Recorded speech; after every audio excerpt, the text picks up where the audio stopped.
All right, guys. Tonight on Cinema Rewind, we're taking you back to 2004 and revisiting the movie that changed horror forever, Saw. From Jigsaw's twisted traps to one of the greatest endings in horror history, this episode's going to test your will to survive. Now, just remember, stick around. We're going to do a quick little intro, get you guys all hyped up, and we're going to jump into it. See you soon.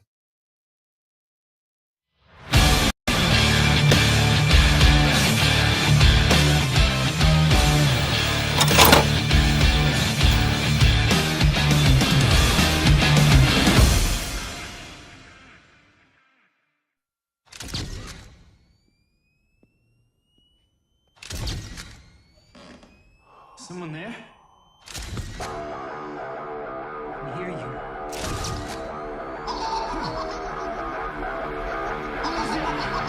Who's in there?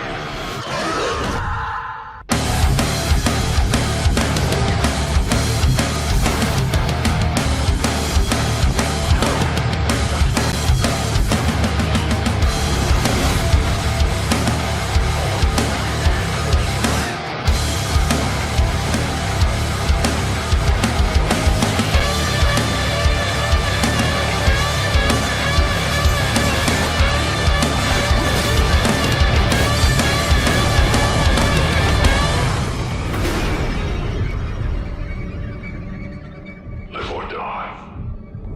Make your choice.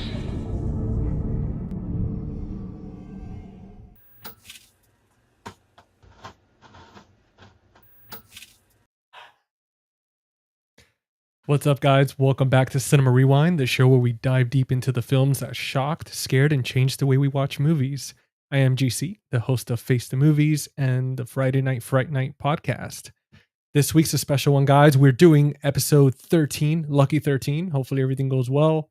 Now, we're taking you back to 2004, like I said, to revisit one of the most iconic horror movies, horror thrillers of 2000s, Saw. Directed by James Wan and written by Lane Whannell, Saw's introduced us to the twisted world of Jigsaw, redefining horror with his claustrophobic storytelling, inventive traps, and a twist ending that blew audiences away. I know it blew me away, that's for sure. Now, with me, as always, I got my co-hosts, Jordan from the Movie Den and Steven from After Hours Video. And today we're joined by a very special guest. You've seen his face. I've been doing a lot of stuff with him. Jonathan from the Dread Broadcast and The Average Reviews. And I'm telling you, Jonathan keeps his hands busy, man. Like, this guy is just crushing it out there with Tim.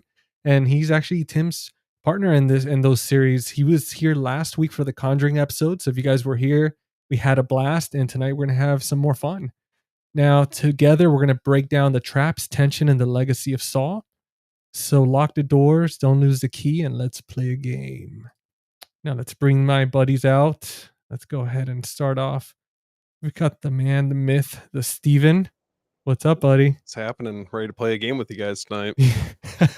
That's right, man. Hell yeah. And then we've got Jordan from the Movie Den. What's up, guys? What's up, buddy? Now, the last, but certainly not least, got Jonathan on here, special guest. What's up, brother? Howdy doodly, folks. What's going on with y'all now? What's up, man? And hold on, we gotta set you up proper. There we go. We got a live crowd tonight. Woo! Feels like an episode of Seinfeld. Yeah, right. I gotta find a better clap, man. I'd love to throw it in there sometimes, but it's just I gotta do better. But now, I'm going to go ahead and pass the baton on to Steven. He's going to do the synopsis for us. And then Jordan's going to give you guys a little shock warning. Awesome. So, quick breakdown of what Saw is all about. So, the film was released in 2004. Saw tells the story of two men, Dr. Lawrence Gordon, played by Carrie Elwes, and Adam Lee Winnell, who wake up chained in a grimy bathroom with no memory of how they got there. A sinister cassette tape informs them they are pawns in a deadly game orchestrated by the Jigsaw Killer, a mastermind who forces his victims to make horrifying choices in order to survive. As the clock ticks, Gordon and Adam unravel the mystery behind Jigsaw's twists and motives, encountering gruesome traps and shocking revelations along the way. What begins as a claustrophobic survival story culminates in one of the most unforgettable twist endings in modern horror. Dude. Oh, man, I'm excited. And now, quick little warning for you guys. Jordan, Yeah. jump. So we're going to be diving into the world of Jigsaw and his traps. And fair warning, if you guys haven't seen this, it's going to be full of spoilers. So sorry, it's been since what? How many years? So if you haven't seen it, 21 go watch years. it. 21 years. So go watch it and come back. Yeah, you guys had more than enough time, man. 21 years. There's no reason you've been that busy unless you've been like on an island, like freaking. In all fairness, Jordan and I's wives had not seen the movies, so there, I guess, are people out there that have never seen the first one. Yeah. Dude, That's it's sad. funny. I think my girlfriend hasn't seen it either, or I brought it up and she's like, I don't think I've seen it, and I was like, what? Saw? But anyway, I mean, you know what? We can't all be perfect, right, guys? No, I'm Well, kidding. there you It should, go. be, it Wow. should at least be a requisite for anybody who's For into sure. Yeah. horror films. Well, Yeah. I told my wife, I said, look, I usually try and watch these all the way through at least once a year. And I want to say, of the 10 years I've known you, you've never seen this. She goes, no, never seen it. I was like, oh, whatever. All right, here's your chance. Here we go. Mhm. Buckle up. That's right. Now, speaking of buckling up, we're gonna buckle up with some of these people in the chat here. We got quite a few already hanging out with, and I already see a familiar face. I'm trying so hard not to laugh, but The name. Heroic Waffles, what's up, man? What's up, Heroic Waffles? What's up, man? That is- I swear we get the best like user names coming up on here. I feel like somebody's just changing them every week at this point. It's amazing. I love it. What's up, Joel? What's up? What's up, Joel? Thank you for joining us, brother. And Yeah, look, thank you. look who it is. Oh, The man bearded- himself, Chris. That's right. The bearded booklet guy. What's up, brother? Yeah, he's dropping some Texas Chainsaw quotes. Then we've got Tim joining us. There they are. What's up, I love Tim? that. what's up, man? Joel, what's up, buddy? Again, What's up, Joel? twice. That was second greatest role behind the Dread Pirate Roberts. Nice. Agreed. Nice. Absolutely. And last but certainly, Can never go wrong with Princess Bride. Pee-Pee Dangler. God, man, Pee-Pee Dangler. Yeah, that's doing a great time. just dangling Dude, over I there. swear, man, I love your handle so much, and I read your bio. I understand why, but dude, just props, man. I've never It's seen touchy. Yeah. I've never seen a handle just make me almost lose my shit. So that's amazing. Pink Unless you got beef cheeks hopping on. Beef the, Cheeks. That's another Oh, one. on man, the I live swear. stream. I'm just waiting for it. Dude, Beef Cheeks, Heroic Waffles, and Pee-Pee Dangler put together in one room. Dude, What's Pink up, Pink Palace Palace? movies. What's If I'm going not on? mistaken, Pink Palace, that's from Coraline. So we Oh. might have a Coraline fan on here. Look at you, man. Let me know, Pink Palace movies, if I'm right or not on that one. But welcome. Thank you. Your new face here. And then we got Evan. Jonathan. From the Yeah, King of Red buddy. Dead. What's up, Evan? Dude, awesome. Now we got to say hi to a few people on here. Now, as usual, we gotten used to doing these icebreakers. I'm going to give you guys a choice. Jonathan, I'm going to give you the choice since you're an honored guest. We could either do a serious one first or a fun one. Oh, let's do Let's fun, do man. fun. Let's be Okay, fun. and then we'll do the other one Yeah. later. Let's see. If you were trapped in a jigsaw game, which one of us would make it out alive, and who's going first? Live or die, Jonathan. You choose. Make your choice. I have to choose between the three of you or all four of us. So we're gonna answer each one of us, but pretty much, I'm assuming the question would be you could pick if you think you would survive, if you'd make it all alive, or who's gonna die first. Ooh. I tend to look at stuff differently, and I try to think outside the box for solutions to things as a problem solver. So I feel like I would survive Okay. at least. What about you, Jordan? Who would be the first to go, or if I would survive? Yeah, like, do you feel like you would make it, or would you feel like you would be the one of the first to go, or even one of us would be the first to go? Wow, I've never thought of that. You know, it's funny. You watch those movies, and I'm this way. You'll watch them, and you start calculating in your mind, how would I get out of this if I was in this situation? No, I would die. Damn. He's like, "There's no hope for me. Fuck my life." that's I'm going. hilarious. Just Like right away. I'll let you He's like, guys I got know. a paper cut and I'm done. Just roll on the floor. Just go without me. One piece of glass in your foot, like, "Oh, I'm done. Hey, I'm I'm just bleed saying, out." if I saw, I know we're not talking about two, but if I saw the pit of needles, I'm done. I'm not doing it. Ooh, Come on, man. You wouldn't oh, jump in there? God, I hated watching Just cannonball that one. in there. Jeez. Swan dive. Yeah. Oh. Belly flop, just screw it. Or Oh my God. what's the one trap where it's like getting your hand stuck in the cookie jar, except it's like, is it shards of glass? Or Yeah, something? it's like I a think reverse so. that folds in Oh. on itself. All right, now Steven, which of us will make it out alive and who's going first? I want to leave it to the chat to decide. Okay, that's a good one. I like that. I want them to decide Oh, who. I mean, okay. they obviously see us week in and week out. I want them to decide on my answer. Guys, that's it. That's the game's already started. Are you going to pick? Yep, Choose your fate. choose Steven's fate. All of us, Oh. actually. Go ahead and rank us on there. Who do you think's going to make it out? Who do you think is going to be one of the first to go? Man, for me, I have to say I have a pretty decent pain tolerance, but it depends on the trap. Like it really Yeah. depends on the trap for me. I mean, there's a chance. I'm one of those. I'm like you, Jonathan. I'm thinking outside the box, MacGyvering stuff.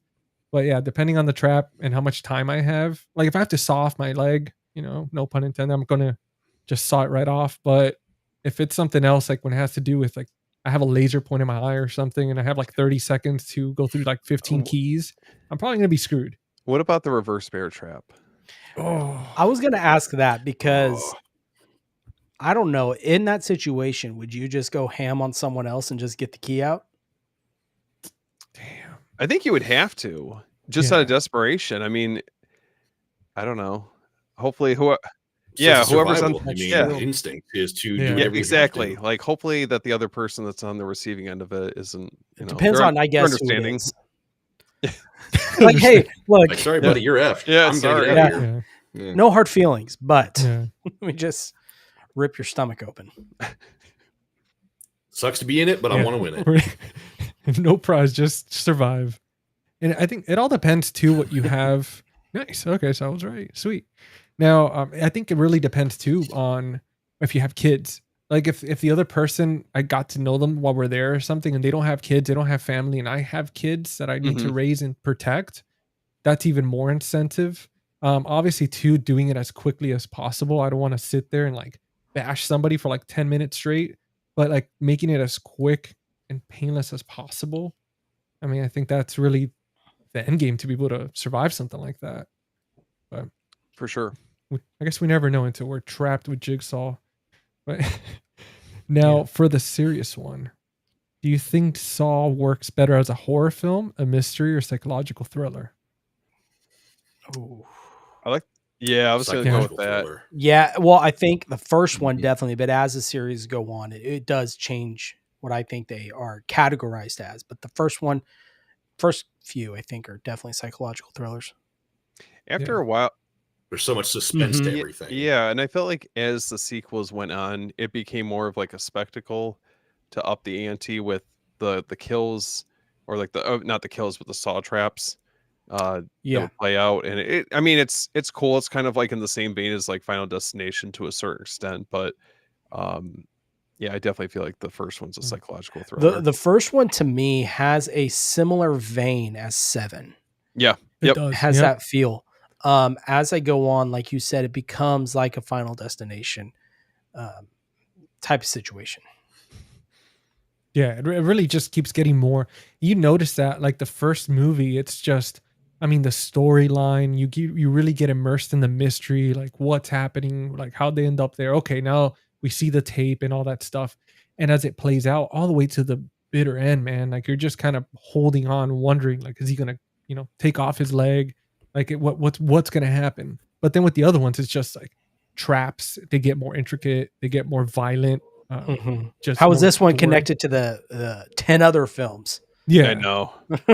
If you, the thing that I love about this movie is that if it's a standalone on its own, it's very confined. Like, you don't really need too much more outside of that. Whereas, like, if you go to the sequels, you definitely need to watch what came before it to really get the full reward of that specific sequel. yeah. First one I think is like a masterpiece. Absolutely, man. And it's fine. Jordan, you mentioned Seven. Dell, what's up, Dell? By the way, What's up, thank you Dell? for joining us. What's going on? He said OG Saw definitely wants to be Seven. Yeah, absolutely, man. I mean, I'm sure I wouldn't doubt it if there was inspiration from Seven. But I want to ask you guys, and I'm gonna start with Jonathan, obviously our honored guest. So I'm gonna be starting with you on some of these. Unless if you want to pass the baton, need some time to think, go for it. But Bring it on. I'm Bring gonna it throw you a on. curveball here, and I'm kidding. What was your first experience with Saw? Theaters, DVD, or a late night discovery? Mm-hmm.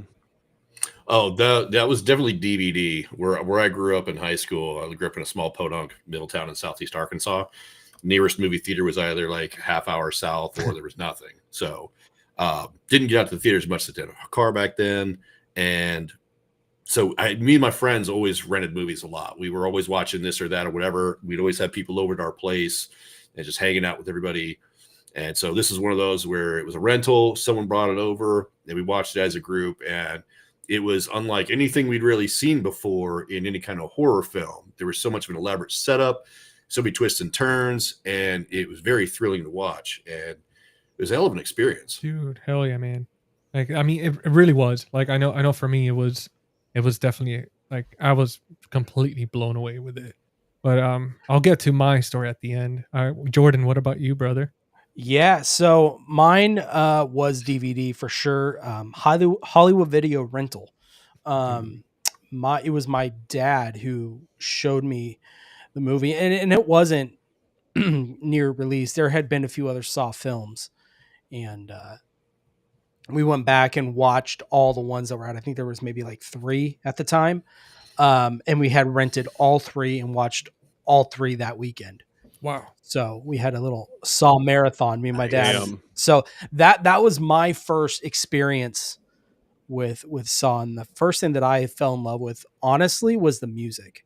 Oh yeah. and the score and the music cues. I mean, the thing is, it's so cool. Yeah, no, I mean that Hello Zep theme, it's just incredible, man. Like it Mhm. really gets you. Like, and what about you, Steven? I have this, but I had it on both VHS and on DVD. Like the nice clear cases that they had for each one of the releases. But big fan of these movies, at least like the first 3. But yeah, this was kind of early on when I was first getting into more modern horror at the time. So Jeepers Creepers, Texas Chainsaw 03, Cabin Fever, Saw were all in my wheelhouse around this time. And this was one that I just remember hearing everything about, the twist ending. Like, no, fortunately, I didn't hear any spoilers about it, but just heard how crazy the ending was. And I feel like it was just such an important movie to see during that time, and really helped me develop my love of horror films. Dude, I mean, that was a hell of a time too, man. All those movies that you mentioned, I mean, man, those early 2000s were just peak. For I sure. mean, like we were getting some of the some new act. We had like Justin Long, all these actors coming around that time and just crushing it, man, back to back. I remember those summers and Final Destination, that was another one. Another one. Yep. Mhm. Dude, I want to. Oh, Hell yeah. Look at that. Is that the collection? Dude, it's Yeah, the so whole nice. So whole nice. six. you guys are Yeah. twins. Yeah, that was when I saw he mentioned that the other day, I was like, damn, Yeah. dude, I feel like he's like the only other person who picked that up besides me. You're like, he's the only one that gets me. One of us. One of us. One. Yeah, Great minds. exactly. Great minds. Dude, Jordan, I want to touch back with Jordan for a second because, dude, you watching all the original 3 back to back like that, Mhm. dude, that must have been a hell of experience. I know for us, just watching the first one, like I saw the first one in theaters, and I Yeah. remember walking out of there just freaking, like I felt like I left a part of me in there. Yeah. But, dude, what was that like for you going back to back with all 3? It was, I mean, the first one, yeah. I mean, I had that feeling. I mean, that ending where Tobin Bell just the silhouette of him standing, you got the green fog, game over, slamming the door, yeah. just gives you chill. Like last night I was watching and I wanted to jump up and start cheering. Like Yeah. it just gets you pumped. You want to go run a marathon or go get in a ring and fight somebody. You know what I mean? But but going back to back, yeah, it was almost like after every movie, your mind gets blown more and more and more. Just the connections they make. And I think I get them mixed up so much, but was it the Yeah. third one where it was the guy and it was his wife that was the doctor that had to kind of Yes. take care and do the whole procedure on the skull, all Yeah. that stuff. Fucking wild. When he took the saw and killed Jigsaw, I said, what are we gonna do now? Like that was, and then you find the callback later, like he was kind of a dead switch that happened, or a kill switch. And yeah, it was one of those where it definitely just, you craved more as the movies went on, I think. Now I'm not saying they got better and better, but at least it was one of those, you just had to see what are they going to come up with next? How are they going to, like Yeah. you said, how are the traps going to change or get better and more elaborate and more, out of this world, I guess is the way you can say it. But I always liked with these films is how are they connected, even though it's kind of gets out of hand. Like, okay, this guy, how does he have time to go to the bathroom? He's always concocting all these plans like some master mad genius, but it is still really fun to find out. So long answer. It was almost like I was drained after it. Like, good Lord, how can you top this? No, yeah, it's one of those marathons. I mean, I've always felt like watching the Saw franchise, you're literally playing the game with them. I Mhm. mean, obviously you're not in that situation, but mentally you are because Thankfully. dude, yeah, How am I But going to get out of this? yeah, I sit there every single time with every trap. I'm like, what would I do? And then you're just exhausted from like watching them struggle with stuff, and you're like, no, you idiot, the key's right there, and this and that. But then in reality, we're just like on the couch, like eating snacks and just yelling at the TV screen. But yeah, no, it's exhausting, man. It's a roller coaster. It definitely is. We got somebody after you said game over. Yeah. I wish I had Anthony. like some cool animation to throw in there right now. But just imagine it, The guys. slamming of the door. Yeah. Just so Game over. We got Delson It's like, no. Oh my gosh. just like- crying to go. It's like a snuff film. Dude, you serious? no extra. Hey, yeah. It really, dude, I can only imagine watching that on bootleg. It looks like a found footage, like on the dark web or something. You're like, what the hell happened to these people? What did they do? But- Yeah. So we talked about that twisted ending. Did you guys feel that watching the movie, like it fully got you, like you were not expecting that at all? Because I know for me, like when he gets up, I was like, oh no. I know. I kept when my wife was watching it, obviously she had never seen it. I kept looking over at her reaction. And I was like waiting for the moment that Tobin Bell starts getting up, and she's like, "What?" I was like, "Yeah." Like, yeah, that's why this movie is so important. Just because it's like Yeah. you don't. I mean, I don't remember ever suspecting that could be who it is at all. Yeah. Yeah. What about you, Jordan?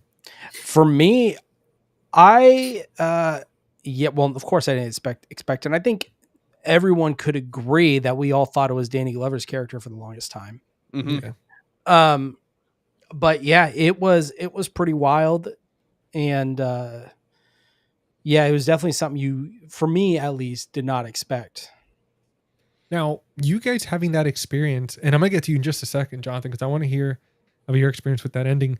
But I want to ask Steve and Jordan. So, watching it with your wives and seeing it for the first time, did you guys kind of have that monumental feeling like where Tom Cruise when he jumps on the couch like Oprah on Oprah style, where when you see their reaction and you're like, yes, this is what I was waiting for the last like hour and something. Did you guys feel that adrenaline watching them react, or you were like, yeah, like just It's like like a quiet achievement. Like Mhm. you You're like, feel "Yes." like you were there for someone's first time seeing, Yeah. the twist ending. I mean, there's a handful of movies that I've seen that's like that.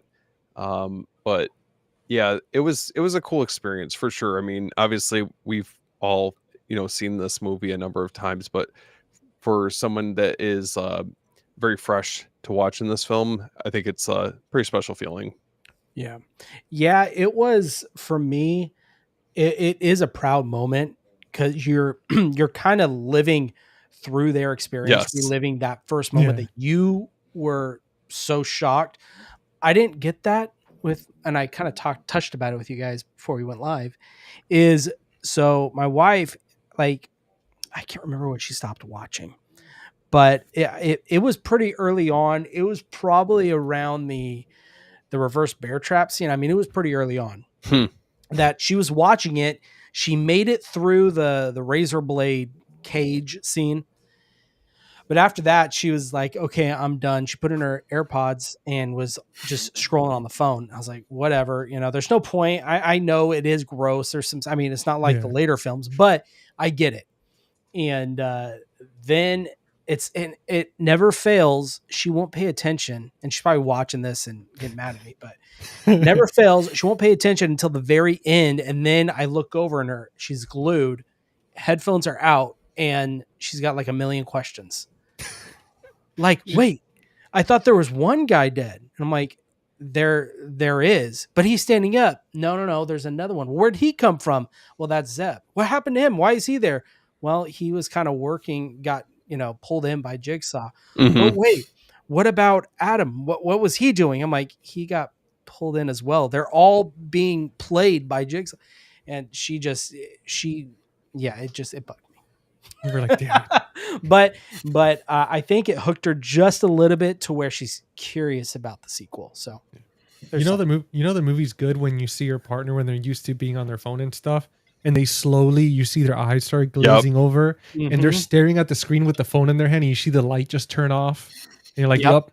and got then the him. AirPod comes out just Just slowly. you know what I mean? She like my wife stopped what she was in the middle of, like, I don't know, she was doing laundry or changing the sheets or whatever, and I just see her like slowly getting wrapped into it, and the next thing I know, she's sitting on the couch, and then she's closer to the screen than I am, and I was like, okay, well, at least you're enjoying it. I have to watch getting this regardless. You're Yeah. getting her a drink. You're putting a blanket over her. You're like, there we go. Just put your feet up. Yep. You don't want to disturb her. You don't want to startle her. You're taking off one shoe.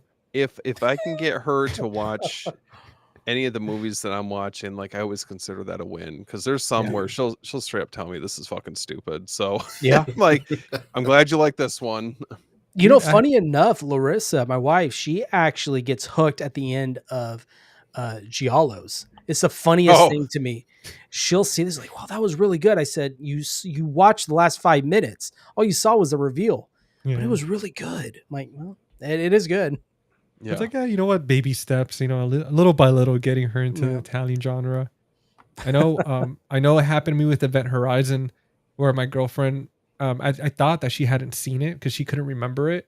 And I put it on and she sees the menu picture and she's like, oh God, it's like a space movie. I don't know. Like, she loves Interstellar, but she's not big on sci-fi. And I'm like, trust me, this is going to be good. And she's on her phone within the first 10, 15 minutes. And same thing, you start seeing her slowly looking. And then like halfway through, she starts throwing out the comments and stuff. And she's like, well, this and that. I'm like, yes. And at the end, she's just like, you just see her like her little nod. I'm like, yep, there we go. There she is. That's a gnarly movie to sit It's through. it's that maniacal laugh that Darth Sidious has in Revenge of the Sith. As you're watching it. I'm like, hell yeah. GC's But now just working in the shadows. I'm like the evil Kermit. I'm just nodding. I'm like, yeah. Now, Jonathan, for you, brother, I want to hear. Was that something you were expecting with that ending? The second that Jigsaw stands up, or were you kind of like, oh, okay, I kind of saw it coming? No, it's not something. They don't give you any real direction that hints to that so much, because through the whole thing you just think it's just a dead body, and then you find out that Zepp isn't like the true mastermind piece of shit in all of this, and that he's just another pawn in the game. And then he just pops up like peekaboo, and then dude's like, oh, what the hell? Yeah. And it's a total mind trip, dude. And it's like, oh my god, it's the dude who was in the hospital bed. That's the guy. Holy cow, what the hell? It totally warps your mind and what you thought you knew what was going on, because you see it seems pretty laid out throughout the whole thing, and then that hits and you're like, dude, Yeah. I don't even know what's reality anymore. Where am I? It totally messes you up. Dude, I love when that happens and they do those montages showing the flashbacks, because I know that's so realistic. I don't know if this happens with you guys, Jonathan, happens with you, but when you're watching a movie and out of nowhere you start getting those scenes in your own head and you're putting everything together and you're like, oh my god, this all makes sense. But dude, that like shit, during the chase scene when Dan Glover's character's going after Zepp, you're just getting like the little like everything, like the quick montage of everything kind of being pieced together, which I think that I don't know, it's really, the editing is really good in this film. yeah. No. Oh yeah, the transitions. I mean, it has, in my opinion, one of the coolest transitions in a lot of films. Well, with the editing and transitions and all, and I mean, especially for that type of twisted ending. I mean, I'm talking about twisted ending. Do you guys feel like this movie kind of elevated everything during the early 2000s? Because I mean, obviously back then we had The Ring, we had Texas Chainsaw 2003, we had movies like Hostel. Like, do you feel that Hostile. this compared to those horror movies, or do you think that this was like more on a different level? I would compare it to Hostel now, but with Texas Chainsaw, that came out a year prior. Yeah, that's Mhm. true. Yeah. So, but it definitely had an influence, like Hostel was for sure. I mean, it was kind of, you had the core of what people would call torture porn, Yeah. right? Of that core group of a few, James Wan, Eli Roth, and there was someone else too that did it. But anyways, yeah, that's my answer. I don't know. I mean, I think it's pretty monumental for Mhm. that time. I mean, you're definitely, there was points in the movie where it feels like the cinematography feels very distinct for these movies that were coming out like around that time. It feels like the lighting, like the green lighting that they had in it, very very similar to like Texas Chainsaw. Yeah. Seemed like there were some similarities, very muted color palettes. Yeah. I guess in that aspect, yes. Yeah, it's similar, similar, like the grains, heavy saturation. Yeah, that was a popular, like, even because I remember watching the stuff on the Texas Chainsaw, and that was the thing they were going for, was they were trying to get that early 2000s music video For kind sure. of look to The it. grunginess, To cater to what they call the MTV generation. And so I guess that kind of makes sense that a lot of films at that time had that similar look to it.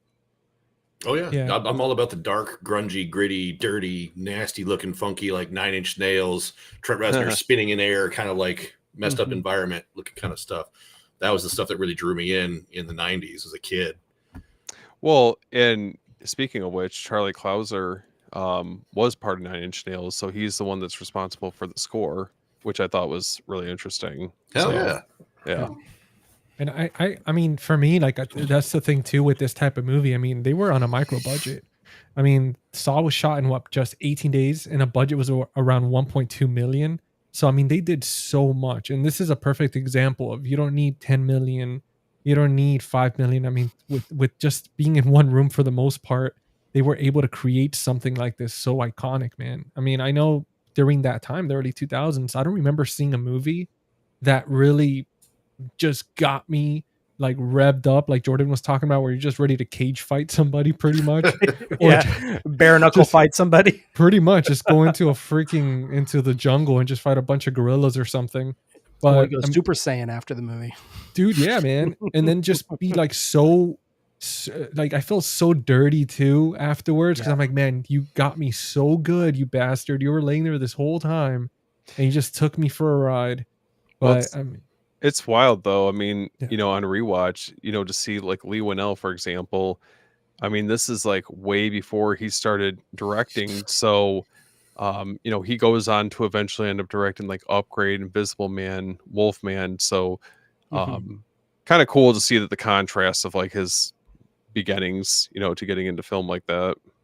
Yeah. you know, they did something that happened too. It's actually so there's actually a short film. This was the first time I found out doing some research. So James Wan and Lane Whannell first made a 9-minute short featuring the Reverse Bear Trap. I had no Mm. idea about that. I guess they were either trying to Interesting. pitch it or trying to plant the seed, but that's pretty cool. Yeah. Isn't it Yeah. 0.5? Saw 0.5 or 0.5. Not sure, dude. That's a good question. If Uh, anybody knows, let us know in the comments. And speaking, we have a celebrity here, guys. What's up, Christian? Pasta's my autobiography. Oh That's man, hilarious. We need to get you on to talk about that. yeah. Tim, my brain the first time I saw it. Oh god, poor Tim. He's off the floor. He's got brain damage from watching Saw one time. I just picture just twitching. I know that's how I felt. Like one of my eyes is just like twitching the whole time. It's like, what the hell just happened? Oh god! And you're in the theater surrounded by other people, and everybody's just looking around, all scared. They're like, what the fuck?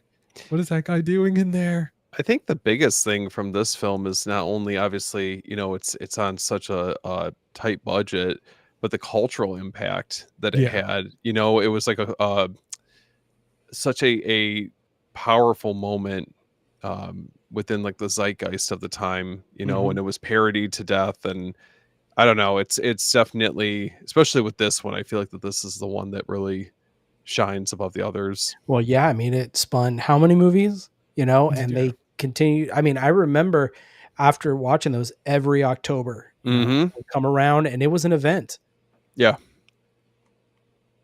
Yeah, man. I mean, it.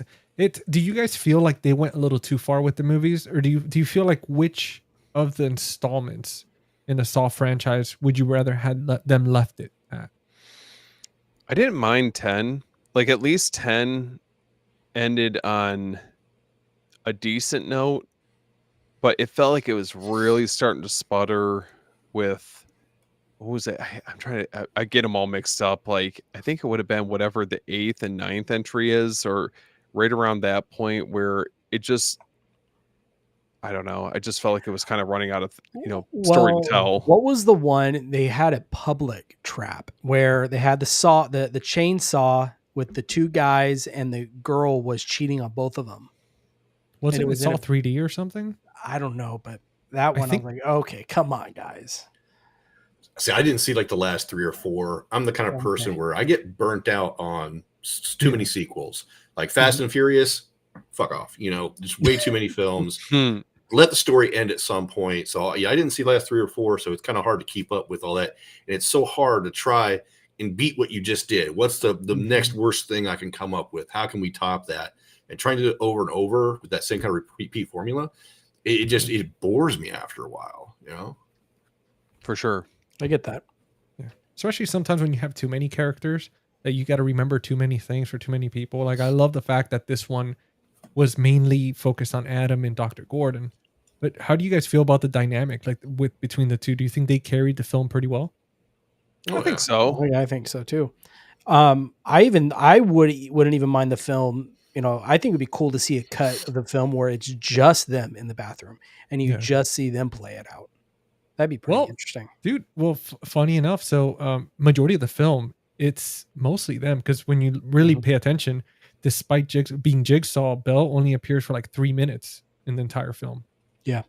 Like that's crazy, dude, to be only 3 minutes in there. And I can only, I wonder like what his paycheck was like for that movie compared to all the other ones once it really started taking off. Because I mean, man, to even make a few grand for only 3 minutes worth of film time, that's insane. And become one of the most iconic, like baddish guys, I guess, right?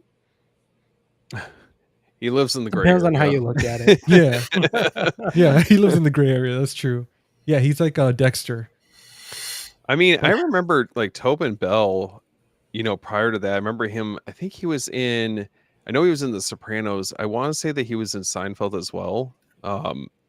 But he was not really, I mean, at the time, he wasn't really this prolific actor like that. I mean, he obviously had his credits, but it wasn't until this I felt like he blew up.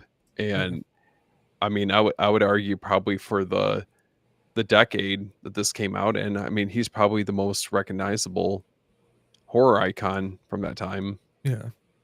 Well, I mean, coming from that, like, do you feel that he was more effective in Saw 1 compared to the later sequels? Like, what about you, Jonathan? What do you think about that? I would say the minimal contact that he had in the showing of the first film was big in itself because of how much of a twist there was at the end with him popping up like that. The other ones after, like, 2 and 3, you get to see a lot more. I mean, there's more interaction in those than you get. So, I like I like the impact that his role had in the first one with how minimal it was. Mhm. I think that had more weight to it. Like, you'd say less is more for sure. Yeah. I agree, but I will say I think the second one is probably one of his best performances. Yeah. I absolutely love the just the whole conversation dynamic he has with the Wahlberg. What's his name? Donnie Wahlberg. Yeah. Just that whole back and forth he has. Donnie Wahlberg trying to find his son.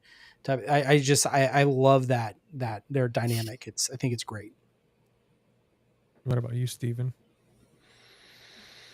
I think that, like, obviously he's an important role in the first one, kind of more from like in a background sense, but I think that as the sequels go on, his role becomes more prominent, and um I don't know. I like that it's a little bit more fleshed out as it goes further, on in the sequels.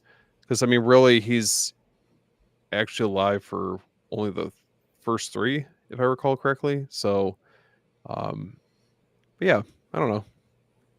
He works. No, I honestly agree with all you guys. Like, I mean, I think that the first one was awesome, the mystery behind it. I think the second one was fantastic.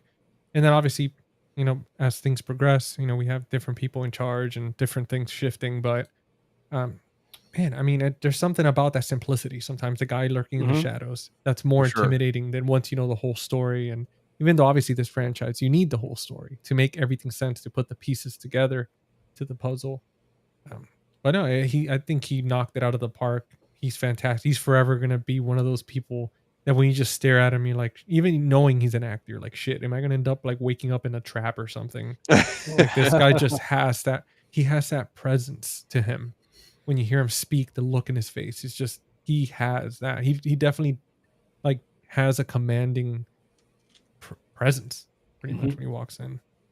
But do you want to say hi to Steven for Movie Odyssey? What's up, Steven? Thanks for Hey, joining guys. us. What's going on? What was going on? We definitely want to play a game, Steven. And so we asked this a little earlier, so let us know in the comments. But if you were trapped in a Jigsaw game, which one of us would make it out alive, and who's going first? Who's going to die first? So you let us know in the comments if you yourself, you think you'll be able to get out of it. And also which one of us. You got to vote us, one of us or all of us off the island. So let us know in the comments, buddy, if you want.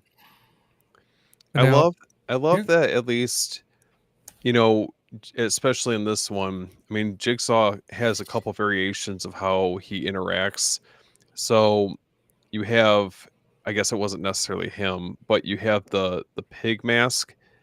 When is it Zepp, I think, is doing the kidnapping at that point. So he had, I think, right? Wasn't it when he was I don't know if it's Zepp or Amanda or who's really doing it, because it again? gets so convoluted, and You know, like even Gordon ends up being in on it at one point. So So gets at wild. least I think at least in the first one, if I recall, I think it was Zep that was the one who had the mask on. I'm pretty sure. I'd have to go back and look, but that pig mask, I remember when I first saw it, scared the shit out of me.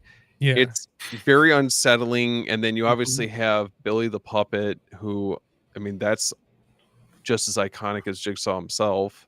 Yeah. Um, but I don't know, it's really cool, like just to see the different iterations of him. Yeah, I love that scene. And GC, you put it in the intro where Adam is with the camera using the flash to Oh see yeah. what's going on, and the pig is hiding in the corner in the closet or something. So creepy. Oh my gosh, dude. Or when they the one scene where he goes to kidnap Carrie Elwes's like wife and daughter, and Mhm. he's just standing in the closet and there's just the one eye.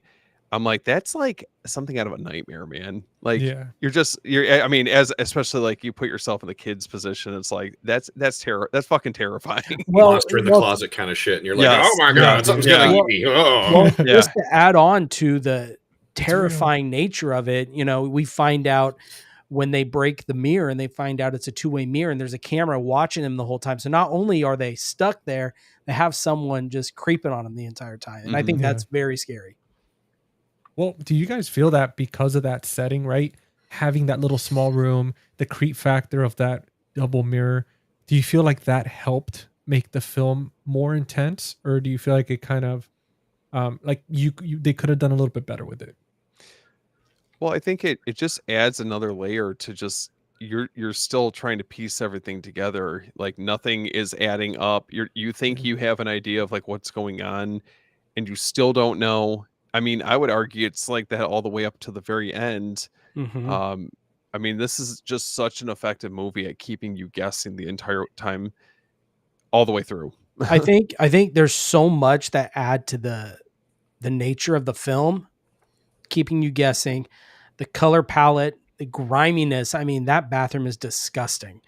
Um, Gross. even Adam's house or apartment is disgusting. Like, oh yeah, with the toilet, right? I mean, come Yeah. on. But also, and I mentioned this earlier, that music cues and just the way it's shot, the editing. I think, you know, the opening scene of us going into the bathroom where it has the dolly shot of the ceiling, and as it's going past each light, you hear a big, you know, like a Like big the thud, buzzing sound. Yeah. and you're just okay, this, we're in for it now, kind of Yeah. a feeling. So I think all of it culminating together just makes it almost a perfect movie, I would say.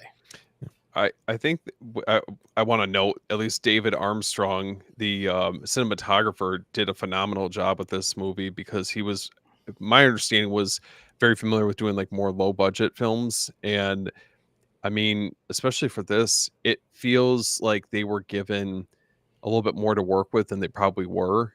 And it's, I don't know, all around cinematography, editing, score is excellent. The camera work, I would argue, is a character in of itself, because if you watch, and I was noticing this last night, as the victims, as they start to panic, right, you can see the camera work get more hectic. Yeah. I think a perfect example is Amanda's trap. Right when the clock starts ticking, you see, you know, the way they shoot it, but the spinning, the 360 shot, and just gets crazy with the transitions and everything. And as she kind of calms down to focus in on this guy that's on the ground who she has to cut open, she's thinking about what she's going to do. The camera work and everything starts to calm down. And then as she gets worked up, starts stressing, the camera work ramps up again. And it plays that through the entire movie. Well, I love that you brought that up, because that's a big question I had for you guys. I mean, that intro is absolutely insane. And do you think, especially at least to make it fair during the early 2000s, do you think that's one of the best intros for the movies around that time? And I mean, we could even add for the franchise in general. What are you guys' thoughts on that? I think anytime that you use camera work to help simulate distress and panic, it's Mhm. always going to be a plus. no matter what it is or what era. So the way they used that and how effective it was in helping instill that sense of fear in the viewer was a really great way to help, really kind of add to those elements of the film. Oh yeah, man. I mean, I love that because with the camera, sometimes it looks like it's like breathing, right? Like you're looking through the eyes of the person at times, and it makes you feel like you're there. It does. I know in the movie Enter the Void does that heavily, Oh yeah. and that's one thing I love about that movie. Like it makes you, it brings it to life. So it's amazing. I love the I mean, I don't love it, but I think it's definitely effectively creepy for this movie with the razor wire maze Yeah. is very creepy. Just the idea of that is just absolutely terrifying, and I like that for this film they didn't go over the top with some of these. I mean, for the most part, I think that obviously you hope this never happens, but the traps seem like somewhat grounded. Whereas like as you went on in the sequels, it just like some of them just became like so over the top that it just kind of lost its believability. I just want to Yeah. know where he gets. I mean, this dude must have a degree at MIT or Yeah. something, man. I'm telling you, as the series goes on. Yeah, don't they say in the later films that he was like a civil engineer or something, and that's how he was able to like come up with all Probably. this stuff. But where does he get the like the one where the girl has the hook in her mouth with the key hooked up to an audio machine where she Yeah. can only go, stay under a certain decibel? Like, we're gonna get that equipment. Yeah. You know what I mean? But He's just there tinkering. yeah, I don't think you're gonna find that Guitar Center. Yeah. right. Dude, Yeah. seriously. Well, I mean, talking about like Tobin Bell, Jigsaw, and his creativity, do you guys feel that the film's budget limitation forced them to James Wan to be more creative with the environment and everything he was trying to make? I think it definitely works. Like he makes the most out of the setting. I mean, it's nothing complicated. It's easy for us as a viewer to follow. Yeah. You really only have, other than some in between shots, but you really only have like the initial bathroom trap Mm-hmm. for the two of our main protagonists, and then Carrie Elwes's apartment, and Yeah. wherever Danny Glover's staying or he's creeping. Well, there's that. You have the, I mean, really, the only external kind of shot is the parking lot, Oh yes, yep. and that's about it. Yeah. Wait, when he Well, they make great use of space by having all these like small compact environments that everything is in. It's all compartmentalized so that you don't really need big sets. You don't need too much production. It's all right here in small, nice, neat little space. Feels very claustrophobic, especially with the bathroom trap. Even the apartment. I mean, there's just they're very confined. It's supposed to be a safe space, and yet, when Carrie Elwes's character isn't there, his family is basically assaulted and held hostage, essentially. So none of these places are safe for any of these characters, And it's crazy how they built that on a soundstage, and it's like all the grime, everything was from scratch. So I mean, the creativity, man, they made it so damn real. Like that place felt disgusting. Like I felt like I was gonna get tetanus just watching the damn movie. Yeah, the guys building the sets like, hold on, guys. Yeah, I gotta dirty this right. up. Let me take a shit here real quick. They're like, no, it's not a Yeah. real toilet. They're like, yeah. Adam Crisanto, there's no solids in here. Yeah. Whoa. They're like, they went to Outback and they're like, all right, man, I gotta go. Yeah, how many blooming onions are you gonna sell me? Oh my God. Oh. Let's get some chimps in here and let them just start throwing feces on everything. That's why those Whatever. poor guys are just sitting there panicking just because they're stuck in there. They're like, oh God, this is really my nightmare. Oh, dude, that's amazing. Bloomin' onions. I love that. If I saw it. No, not you, Steven. If I wasn't Saw, as far as you guys, that's the tough one. Dude, he's a gentleman. Just give it to us straight, man. We're all goners. Just that's it. Now, guys, I want to ask you something here. Despite Jigsaw, Bell only appears in 3 minutes of the film. Do you wish that he was in the movie longer? Because I know we touched a little bit on it earlier about obviously like less is more.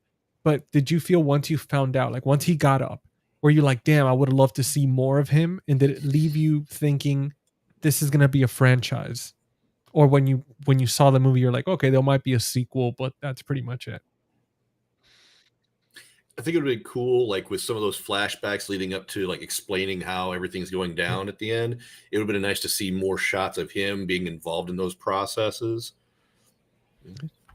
I don't know if I don't think I would want to see him more, to be honest. I mean, it leaves it I think it leaves the viewer wanting more, leaves the door open potentially for them to do a sequel, or at least at the time.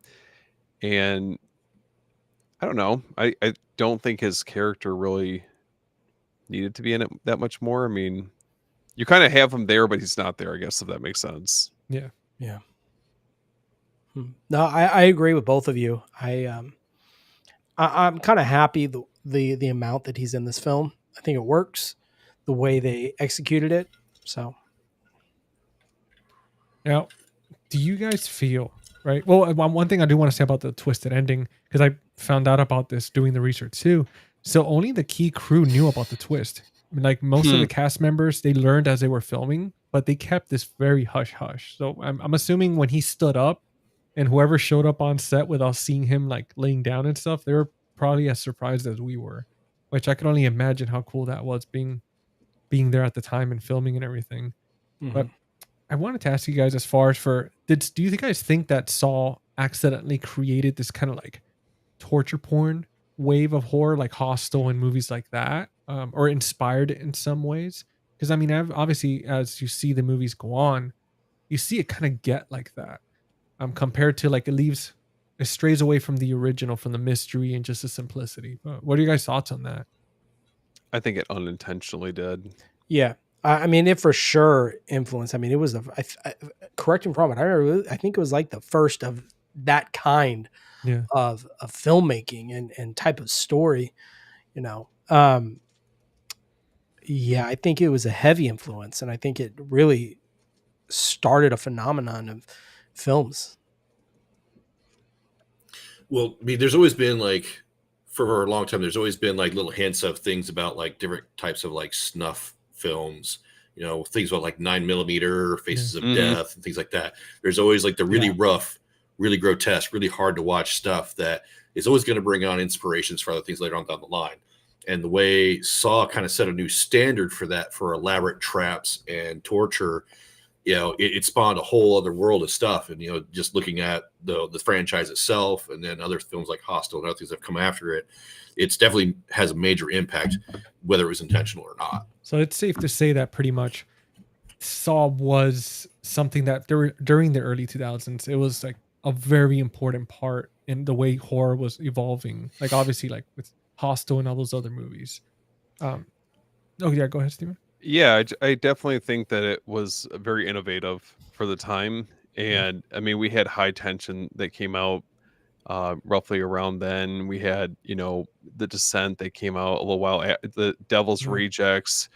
I know we already mentioned like the Hostel films, but a lot of those around that time, I distinctly remember it felt like it was very gratuitous with the violence and the gore and that element to movies. And then I don't know, I always think of like the time where we got Paranormal Activity, and that's when things started to shift a little bit. It wasn't so much of like the torture porn subgenre, and we were kind of, I don't know, it felt like we were able to start branching off in different directions. Yeah, I mean, I think another one we haven't talked about though that I think was heavily influenced in its own way was Cabin Fever. Oh yeah. There's a lot of I feel inspirations in that film. Now, it's not necessarily any kind of torture that goes on. In its own way it does, but there's definitely some influence there. Yeah, no, I mean, it's when it comes to expanding on this genre and everything, I really think that it hit that spark where it got all these other directors thinking, holy hell, we need to start jumping on this. This is going to be huge. because I remember when I walked out of theaters, I was like, dude, I've never seen anything like this.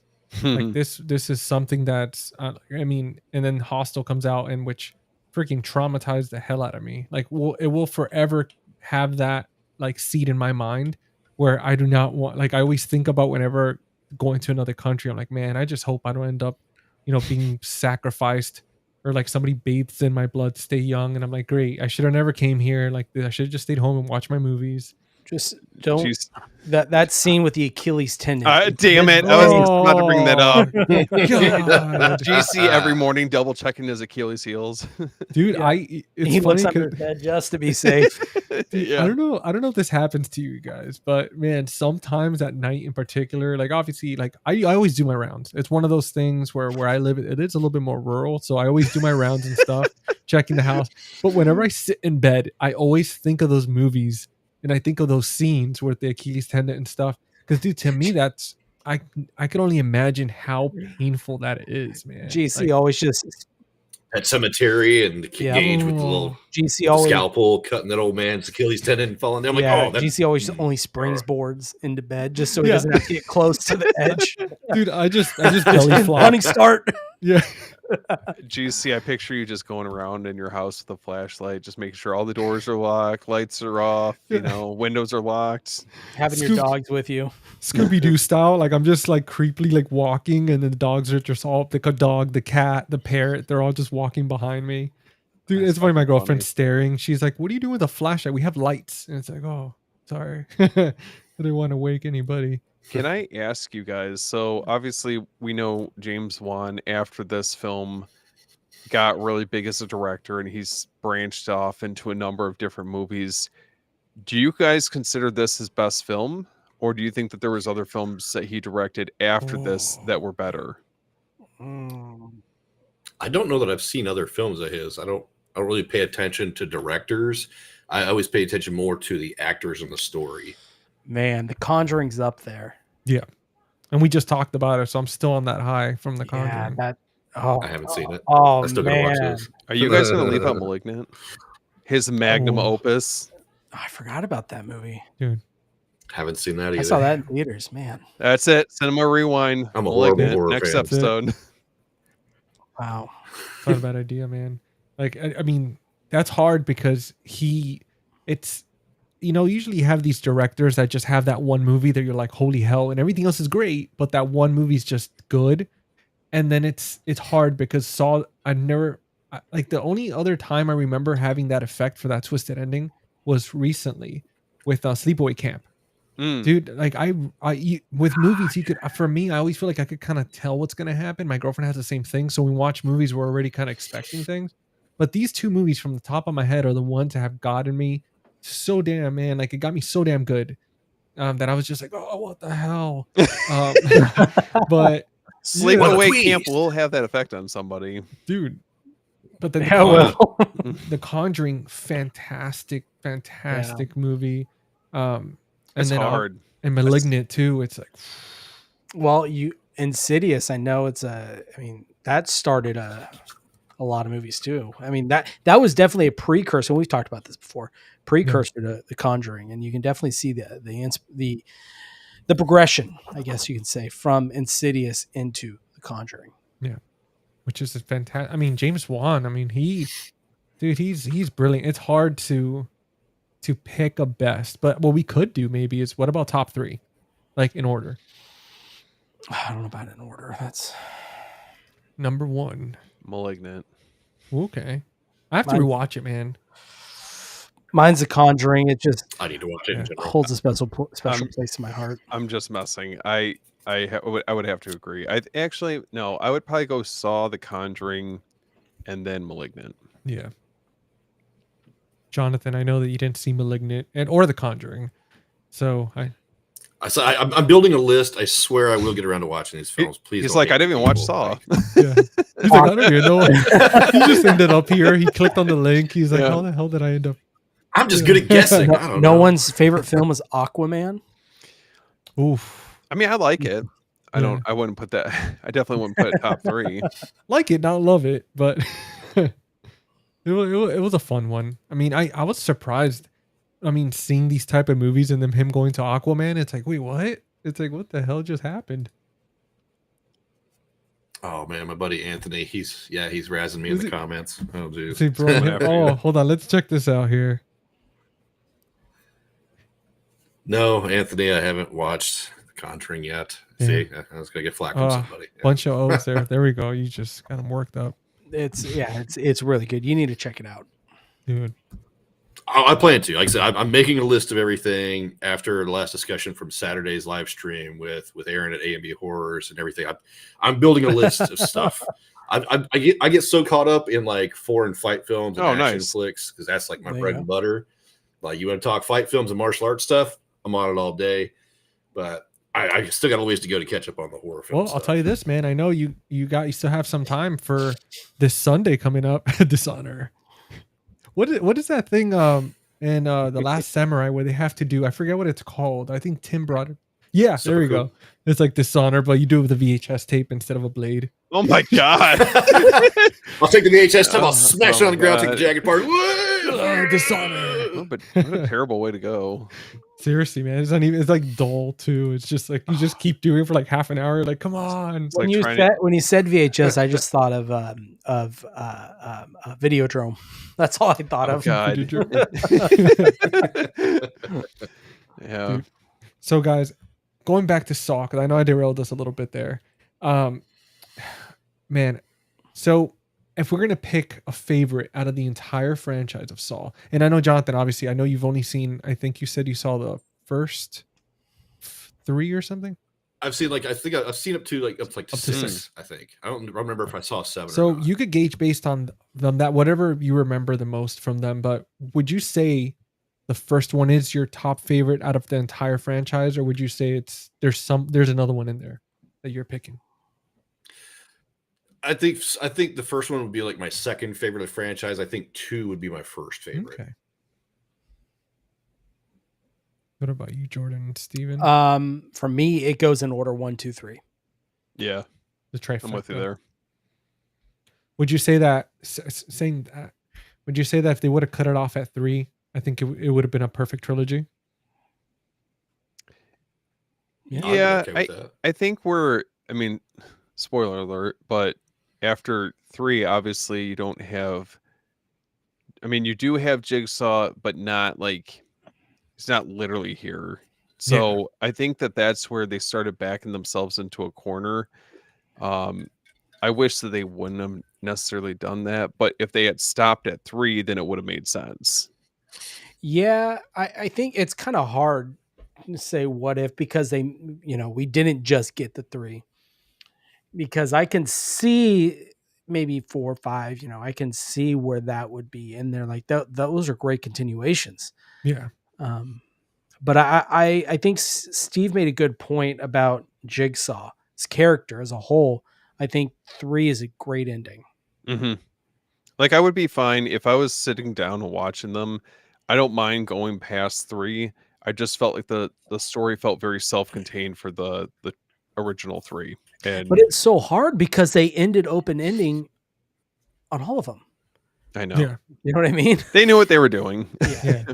Yeah, they were smart, man. I mean, I think they learned from a lot of other franchises where they shoot themselves in the foot and then they have to do prequels because like how do we explain him being put back together after he was blown up? It's like, well, I mean, maybe we could do a prequel. They're like, all right, sold.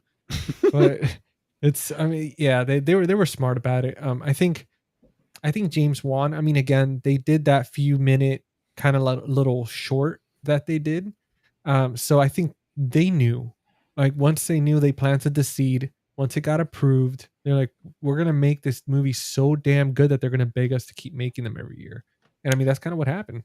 Well, it's going to be interesting now that James Wan is back, in charge of Saw. Mm-hmm. So I'll be Do you- curious is- to see what he does with that. Do you guys think that's good? Like that's gonna, like, are you guys excited for what's next to come with Saw and James Wan, the originator of this? Or do you feel like, it's already kind of played itself out? It's going to be a Peacock TV show. Oh, stop it. Get out of here. Geez. No, I think Yeah. it'd just be done. No more 10. Okay. The solid X done.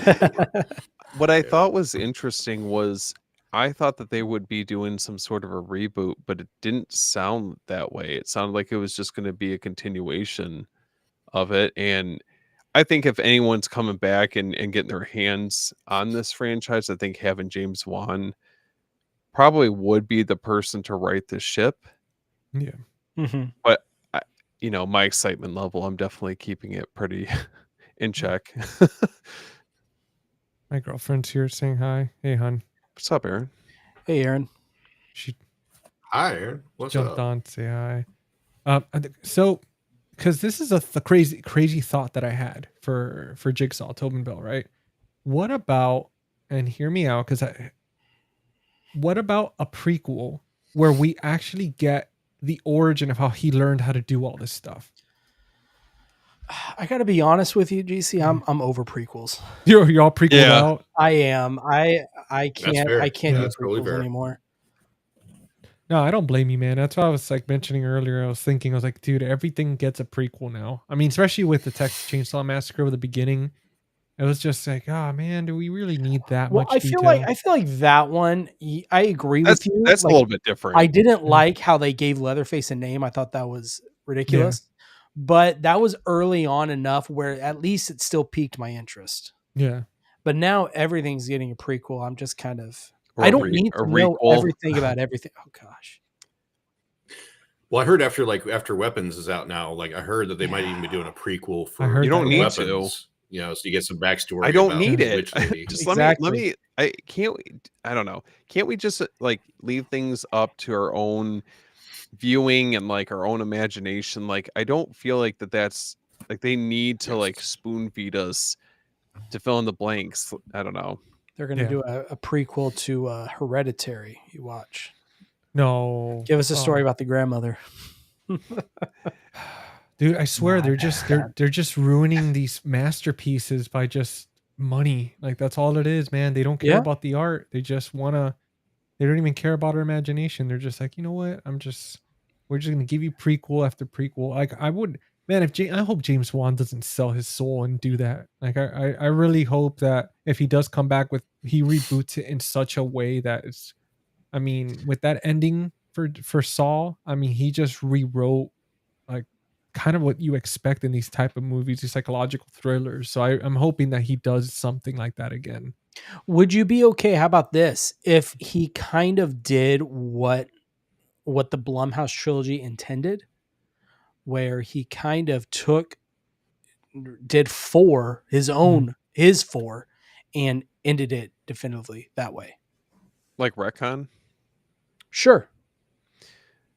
Yeah. I don't. Retcon 4 I mean, if he felt like there was a story to tell, sure. But it gets so fucking confusing when they start retconning storylines, and you're just basically acting as if certain storylines never existed. And I get it to a certain point for the sake of justifying whatever sequel, requel, whatever the case is. But I would trust that he wouldn't just do it just because. I think that he seems like he's a little bit more picky on the films that he chooses. Yeah. So I trust that if they're going to end up doing another one, that he'll take the time to flesh out the story. I mean, who knows? Maybe he wanted Control to actually stop everything. Oh, that's true. That's actually not, He's like, dude. I don't want anyone touching this anymore. I mean, he literally probably created a death trap of movies where he's like, I've done enough damage. Like 10 is way too much. He probably saw Chris Rock's movie and he was like, why? Just he wants it to end so we can finally get the complete box set. There we go. And speaking of which, guys, whoever's watching, obviously we love Saw. I mean, it had such a big impact for us. I mean, this was 2004. I was 17 years old, just graduated high school, and my mind was just between focusing on everything else in life. Watching this, I mean, it didn't really help, just confuse me even more about life, but making those decisions. But one of the reasons we want to talk about Saw this week was we're getting closer to Halloween. And as if you haven't seen the announcements, Saw is being released on 4K. They have these beautiful steel books. So wanted to take the time to have a little bit of a sponsor segment. Normally we do this at the end, but I figured, you know what, me and Jordan, we could go ahead and share that with you guys for, we're already an hour and 15 in, kind of give you the heads up. Saw 4K. If you're into steelbook collecting and all that good stuff, we have two great companies. One that I want to give a quick shout out to, and then I'm going to pass it on to Jordan. I want to talk about Valoria Video, valoriavideo.com. If you're looking to pick up one of these steelbooks, pick up one of the Saw series, make sure to check them out. Face the Movies 10, you get 10% off your order. Look through the stuff that they've got. I mean, if you just want it on Blu-ray, I'm sure they're going to have it on there as well. And if they don't, I'm going to pass the baton on to Jordan, and then Jordan will kind of clue you in. And he's got an awesome code as well. So, Jordan, take it away, brother. Yeah, man. Well, first, I don't mean to burst your bubble, GC, but I think they're Amazon exclusives. Really? Aren't they? I don't know. I thought they were. I could be Pretty wrong. sure they are. I thought, but anyways, regardless, I don't know if Valoria Video has them, but if you guys like Halloween and you guys missed out on the imprint release, I know the Movie Room has that big, nice jack-o'-lantern pumpkin. You got pre-orders there, and you do get 10% off on that as well.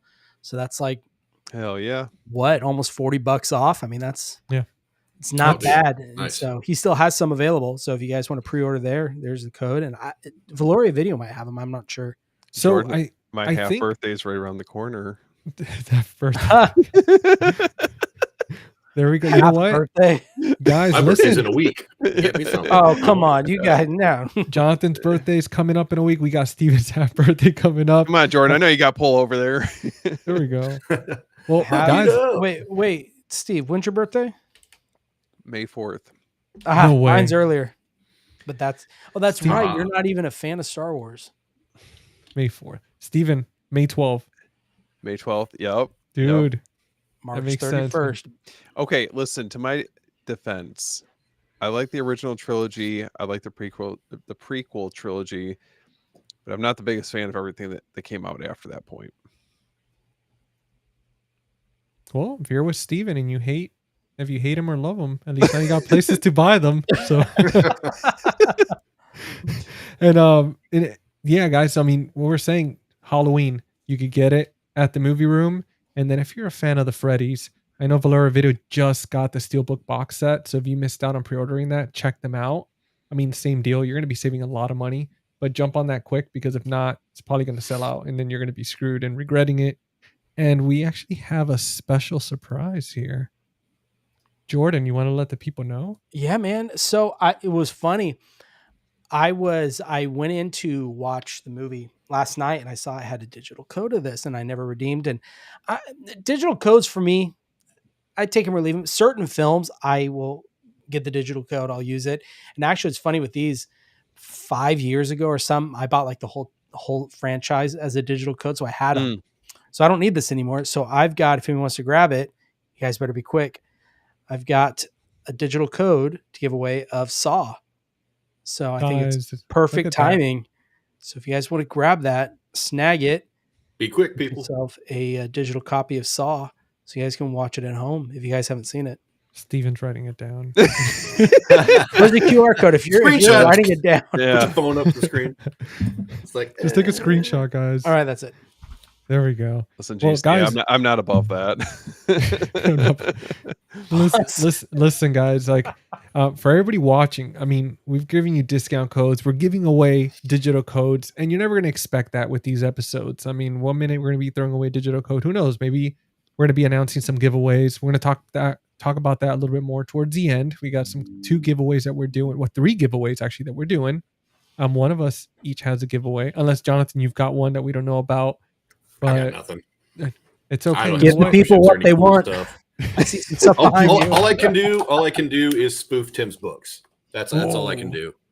Dude, I've been meaning. Hey. Which hold on, I've been meaning to pick up Like, Comment, and Survive. Actually, Tim, if you're watching, I don't know if you're still watching or not, but dude, I want a signed copy of that. I want a signed copy. I want Hold to up. read it. I didn't know he did books. Well, you guys just blew my mind. Hold on, Dude, really? Tim's an author, dude. Yeah. Yeah. Tim Tim. wrote a couple books. I'm working on That's an incredible. Tim, we need to audiobook talk. recording for We need this to one talk, right now. buddy. Dude, I'm telling you, I want to get a signed copy. I was gonna pick it up on I'm with ya. Amazon. Dude, $14.99 for the Like, Oh, Comment, and come on. Subscribe. But I was like, you know what? I want a signed copy. I want to get it from him. Me too. Like, yeah, man. So I want to support him and Amazon not take money from him and stuff. So But we're gonna have to bring it up on Sunday's episode. We're gonna be like, hey man, The Conjuring, Just and corner him. yeah, The Conjuring and your God. book. Just muscle him, be like, give me your book and give it to me signed. Mafia style. Yeah. But guys, if you're enjoying these episodes, all that good stuff, make sure to comment. Let us know if there's any specific movie that you want us to talk about. Right now, we do have already everything scheduled, but doesn't mean that we don't have an open schedule for the very near future. So far, we've got, I think, all the way up to October covered. So there's still November, there's still December. So let us know, vote, all that good stuff. But Saw, I mean, holy hell, guys! Like I don't even know where else to go with Saw. I mean, like shit, it's one of those movies that I mean, that ending, like the cinematography, the music, we've already established that I mean, they killed it across the board. If you guys were to rate this right now, which we are, what would you give it at 1 through 5 letterbox rating after rewatching it just a few days ago? I'd give it a 4.5. Okay. Yeah, it seems I like about that. right. Yeah. I'd give it a 4, but I will say something that really irritates me about the story is that Oh God. Carrie There you Ellis, go. he's Yeah. a medical professional, and I know it's not really a point of focus in the story because he's supposed to be a dead body, but like, dude's been laying there this whole time. How could you not see that he's breathing at least a little bit? You know, how is he lay so damn still that you don't notice that he's actually alive and not a dead person? Like, boo for a medical professional not kind of like noticing some shit like that, I guess, in some fashion. I don't know. I can They just spend so much time sitting there trying to Asshole. think about shit, and you see a dead body, and you tend to kind of look at that shit for a while. Maybe at some point you would see that chest is rising and falling because the dude's still fucking breathing at some point. He's not completely still like a dead person. Well, It's like how that part just irks me about the story. But other than that, 4. Or he doesn't giggle or pass gas or something while he's laying there. Why Like, he would No just- farts, no But- minor twitch, you know, from laying there still. So I don't know. to Good body to control. I guess. go with the whole you got to stay with the story. They do answer that sort of as he takes some type of shot or pill that lowers his heart rate to like Yeah. the lowest it could possibly go to stay alive. Mission So, I mean- Impossible style. Oh, okay. And two, he lays on his stomach, I guess, so that does Okay. help with the hiding Yeah. the breathing. I, I see what you're saying. I get I it. will say the one part where Dr. Gordon starts sawing his leg off, and I remember my wife looked at me and she's like, he's a medical professional. Like, how is he not like doing this properly? Like, she's like, he'll be able to fix this afterwards. I'm like, no, I don't think he will. Like, how much time is he going to have to reattach his foot? Hey, Yeah. he It's a he hacksaw job. cauterized That it. shit just tore the fuck up. Yeah, no He thanks. cauterizes Why it don't you use later. that saw to maybe try to saw through a pipe instead at a slow rate before it breaks, you know, instead of like all the other shit they did. Like, I don't know, man. Definitely dulled it. For Uh, sure. Like I said, for me, it's like think that outside of box kind of situation. I would Yeah. maybe like try to saw one of those smaller pipes, break that off, and then use that as a thing to try and leverage twist and maybe break a chain if possible. I don't know. Maybe it's just not the type of chain you can do that with, but something else, man. I don't know. So Well, you're saying It's you're saying electric. that- They can electrocute him too. No, Oh, yeah, that's right. there's that Okay. too. Yeah. Yeah. So you're saying for you guys, like, let's put ourselves in this room, right? And we're the good old Dr. Gordon. Do you guys feel that you would absolutely wait till the bitter end to saw off your foot? Or would that be right in the beginning, be like, shit, I might have to saw it off? No, I would probably wait, to be honest. Oh, dude, that's like last resort option. I will do everything and anything else I can to avoid having to hurt myself. You know what? I won't do what Dr. Gordon did is he tried to pull wool on their eyes and like, hey, just act like I killed you. I'd have killed that guy a long time ago. Yeah. I don't It's know. like, how him. do you know that's what the poison's going to do to him, or it's going to work that fast? Like, Yeah. Jordan's like, you know what? Sorry, buddy. It was fun sharing this bathroom with you, but Survival of the fittest, man. What, you didn't believe when Adam was like essentially acting like he was dying? I was that was the one part that Such kind of bad took. acting. I'm like, oh damn, man. Maybe it's good you're behind the camera. Well, it was I was gonna say it was intentional. I'm Yeah. sure that bad acting. So because it's funny. So with you have with Carrie Elwes, like a lot of the emotional scenes that like he had, almost like most of them were partly improvised due to the time pressure for the movie. So a lot of stuff I was can just see kind that. of like cracking and be like, oh god, we got to get this done. what I think is so cool is if you watch after he saws his leg off and he crawls over to him and it's like, I'm gonna go get help. They basically made him all the color out of his face. He is just pale. Mhm. And they that was a little touch they added, which I thought added so much to that from then on, that scene. Yeah. I know we were talking about earlier that that there was definitely some inspiration from Seven. I also thought it was interesting that it looked like there was some influence that was taken from the Twilight Zone as well, which I thought was a cool touch on it.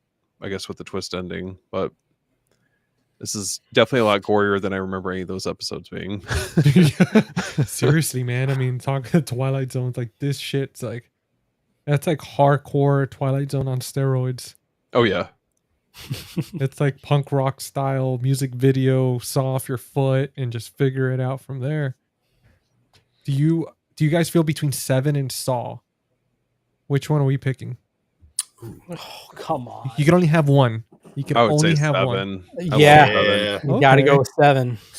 Dude. Seven feels a lot more elaborate, Yeah. thought provoking. You're on the edge of your seat. I mean, it's tough because Yeah. they both have such iconic endings. But I mean, come on, how The can you beat? performances in that film, Morgan Freeman, Brad Pitt. I Dude, mean, the heartbreak at the end. Oh my What's in God. the box? Yeah. You know, Where- that dude, it just, yeah. So Well, damn good. Now we know what's in the box, and apparently it's 7 for the whole panel here. I mean, I have to agree, man. I mean, 7 is so I love those type of rainy movies, so atmospheric, gloomy type stuff. Oh, it's obviously gloomy. yeah, Yeah. like dude, Saw knocks that out of the park, but Saw makes me feel dirty, and then 7 makes me feel depressed. Just because everything is just raining all the time. It's just dark. It looks Perfect. cold. It's Perfect double perfection. feature. so I guess we eliminated Saw from history then. We just What? Well, yeah, that was all right, part all of right. it. Take it easy, man. Well, hold on, but you wouldn't have Saw without 7. So if we eliminated 7, we automatically eliminate Saw. That's true. See, there we go. Science. You guys learn. See, whoever's watching, man, you guys learn something every week. Something crazy. Last week was ghost stories. This week, science. I mean, movies. Like you never know with this stuff, Have you guys seen 21 Jump Street, the remake? oh God. Oh, yeah. dude. When The he comedy writes with 7 all over the board, he goes, science, or what does he say, math, or he says something. what the hell's his name? Damn, I'm Channing blanking. Tatum. Channing Tatum. Channing Tatum, yeah. Well, or if you've seen what was that movie? The comedy where the world ends with Seth Rogen and everybody. Oh, This is Oh, the this end. is the end. Channing Tate That Yum. movie is great. That movie's when great. when that one, I forget who it was, starts to get taken up, and he's like, yeah, and going after him, and it stops. Nope. Yeah, when he starts like talking shit and it just starts dropping him, and he's like, "What's going on?" No, I lost it when Channing Tatum comes out with the mask where he's like the gimp, and then he's like, "Oh, you guys remember him?" And he takes it off. He's like, "Hey, what's up, guys?" And he's like, "Is that Channing Tatum?" He's like, "Oh, well, I like to call him Channing Tate Yum." Dude, that was so freaking funny. That movie. I gotta rewatch that. We're gonna have to same. Dude, we're gonna have to do an episode on because I was thinking for like December towards November after Halloween, we could start doing some of those funny ones. I can only imagine how hard it's gonna be to keep our composure. December, we man. need to dedicate it to Christmas movies. Ooh. I would like to do a series of Danny McBride movies, Oh my god. Oh, like Your That's- Highness, The Your Foot Fist Way, even though it's more of like a low ground like B film, and then of course This Is the End, all this stuff that he's in that's just where he's just this absurd asshole character. Yeah. I don't I know. love Him and those. Hot Rod gets me every time. Hot Rod, Yeah. dude. That movie was so messed up. It's so funny. You want to see me do a stunt? Dude, this- Maggie, don't ask, just bring it. I know Erin's excited. She's been telling me, she's like, we got to get a Christmas tree. I was like, I know. We'll get one this year. We'll get a small one because our dog, our shepherd, I was going to say our golden, because he has the mentality of a golden, but he's a shepherd. And this guy, anything that he could run into, I mean, any trouble that he'd get himself into, this guy figures it out. He's oh boy. he's like Hey from Moana in a dog's body. I swear to God, dude, if you guys have ever seen that movie, he is that chicken. and it's so damn fun. I don't know if it's a shepherd thing. I don't know if it's just him, like, but that our It's a special little shepherd guy. thing. The what? It's a shepherd thing. Mine, Miko, he'll walk and decide to turn his head and smack it into a wall or in the side of the, just randomly. It's Dude. the funniest thing. It's, I swear, like if we put our dogs in that Saw room, I could only imagine the nonsense they would get into. They'd probably just somehow like step on Jigsaw and like wake him up, and They would win. yeah, for They sure. would- I would like piss on Jigsaw's face, you know. Yeah, he'll wake up. He's like, "What the hell? This is not a game." I swear, man, they're just they would survive sheer out of like ridiculous stupidity, like sheer luck. Yeah. Shenanigan dog luck. Yeah. But guys, to bring it back to Saw, because I know I took us on a tangent there. I want to get into the rapid fire round. If you guys are up for it, Oh yeah. I've Yeah. got 10 questions for you, and it's just quick. Whatever comes to mind first, you just blur it out.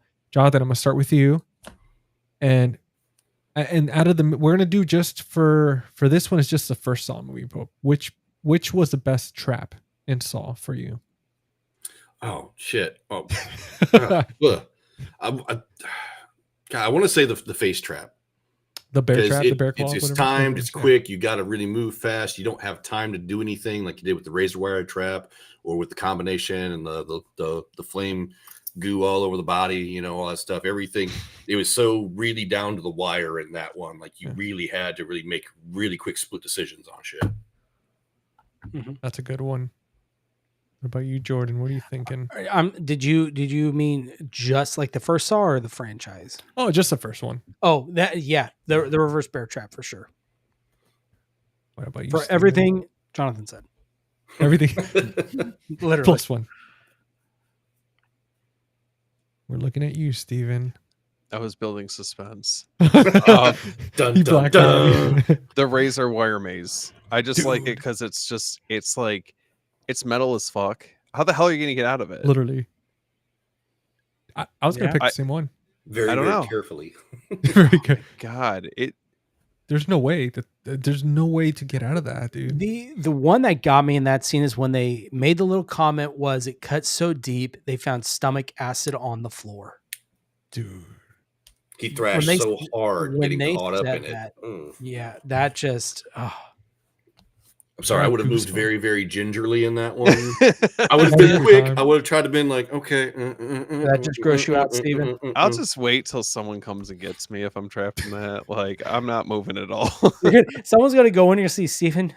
Hey, Door's gonna seal, and you're like, oh, I guess I'm just screwed. Then I'm just gonna Yeah. sit here and not cut my shit up and Oh just my be locked in god! this room. I'm like, just give me like some AirPods. I'll listen to Nine Inch Nails while I'm sitting in there. He's just drinking his own pee. He's like 128 days later style. He's like, Yeah, oh, hey listen, guys. you do what you got to do, I guess. Like, Eating well, this is toenails. embarrassing. Yeah, I don't know. This is not where I parked my car.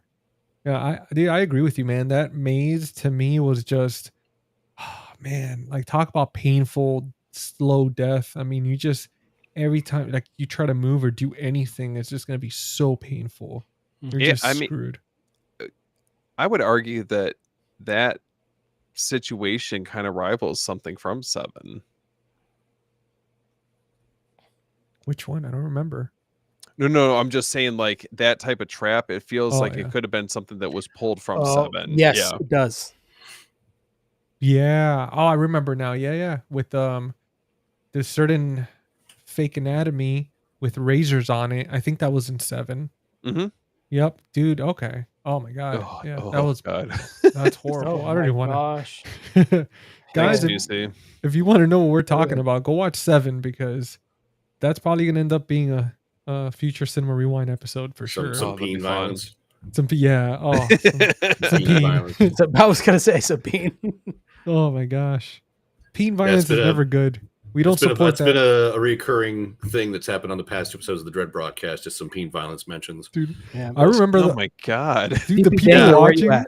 the comments, people are like peen violence, and I was like, oh god, Like, they're rioting. It's a quiet riot, just keyboards just clattering all at once. Peen violence, all caps. Hey, that's a great band. The peen.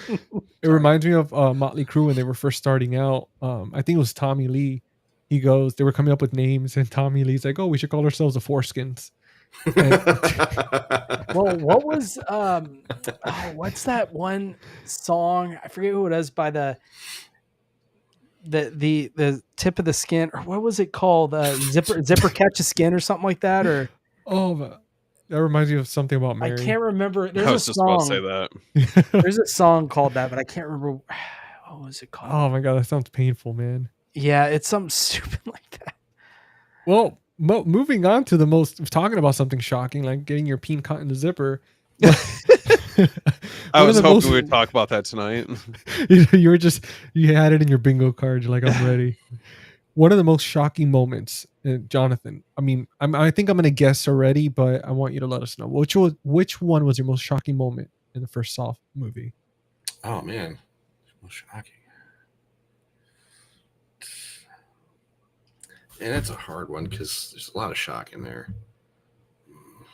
There is live or die. It's your choice.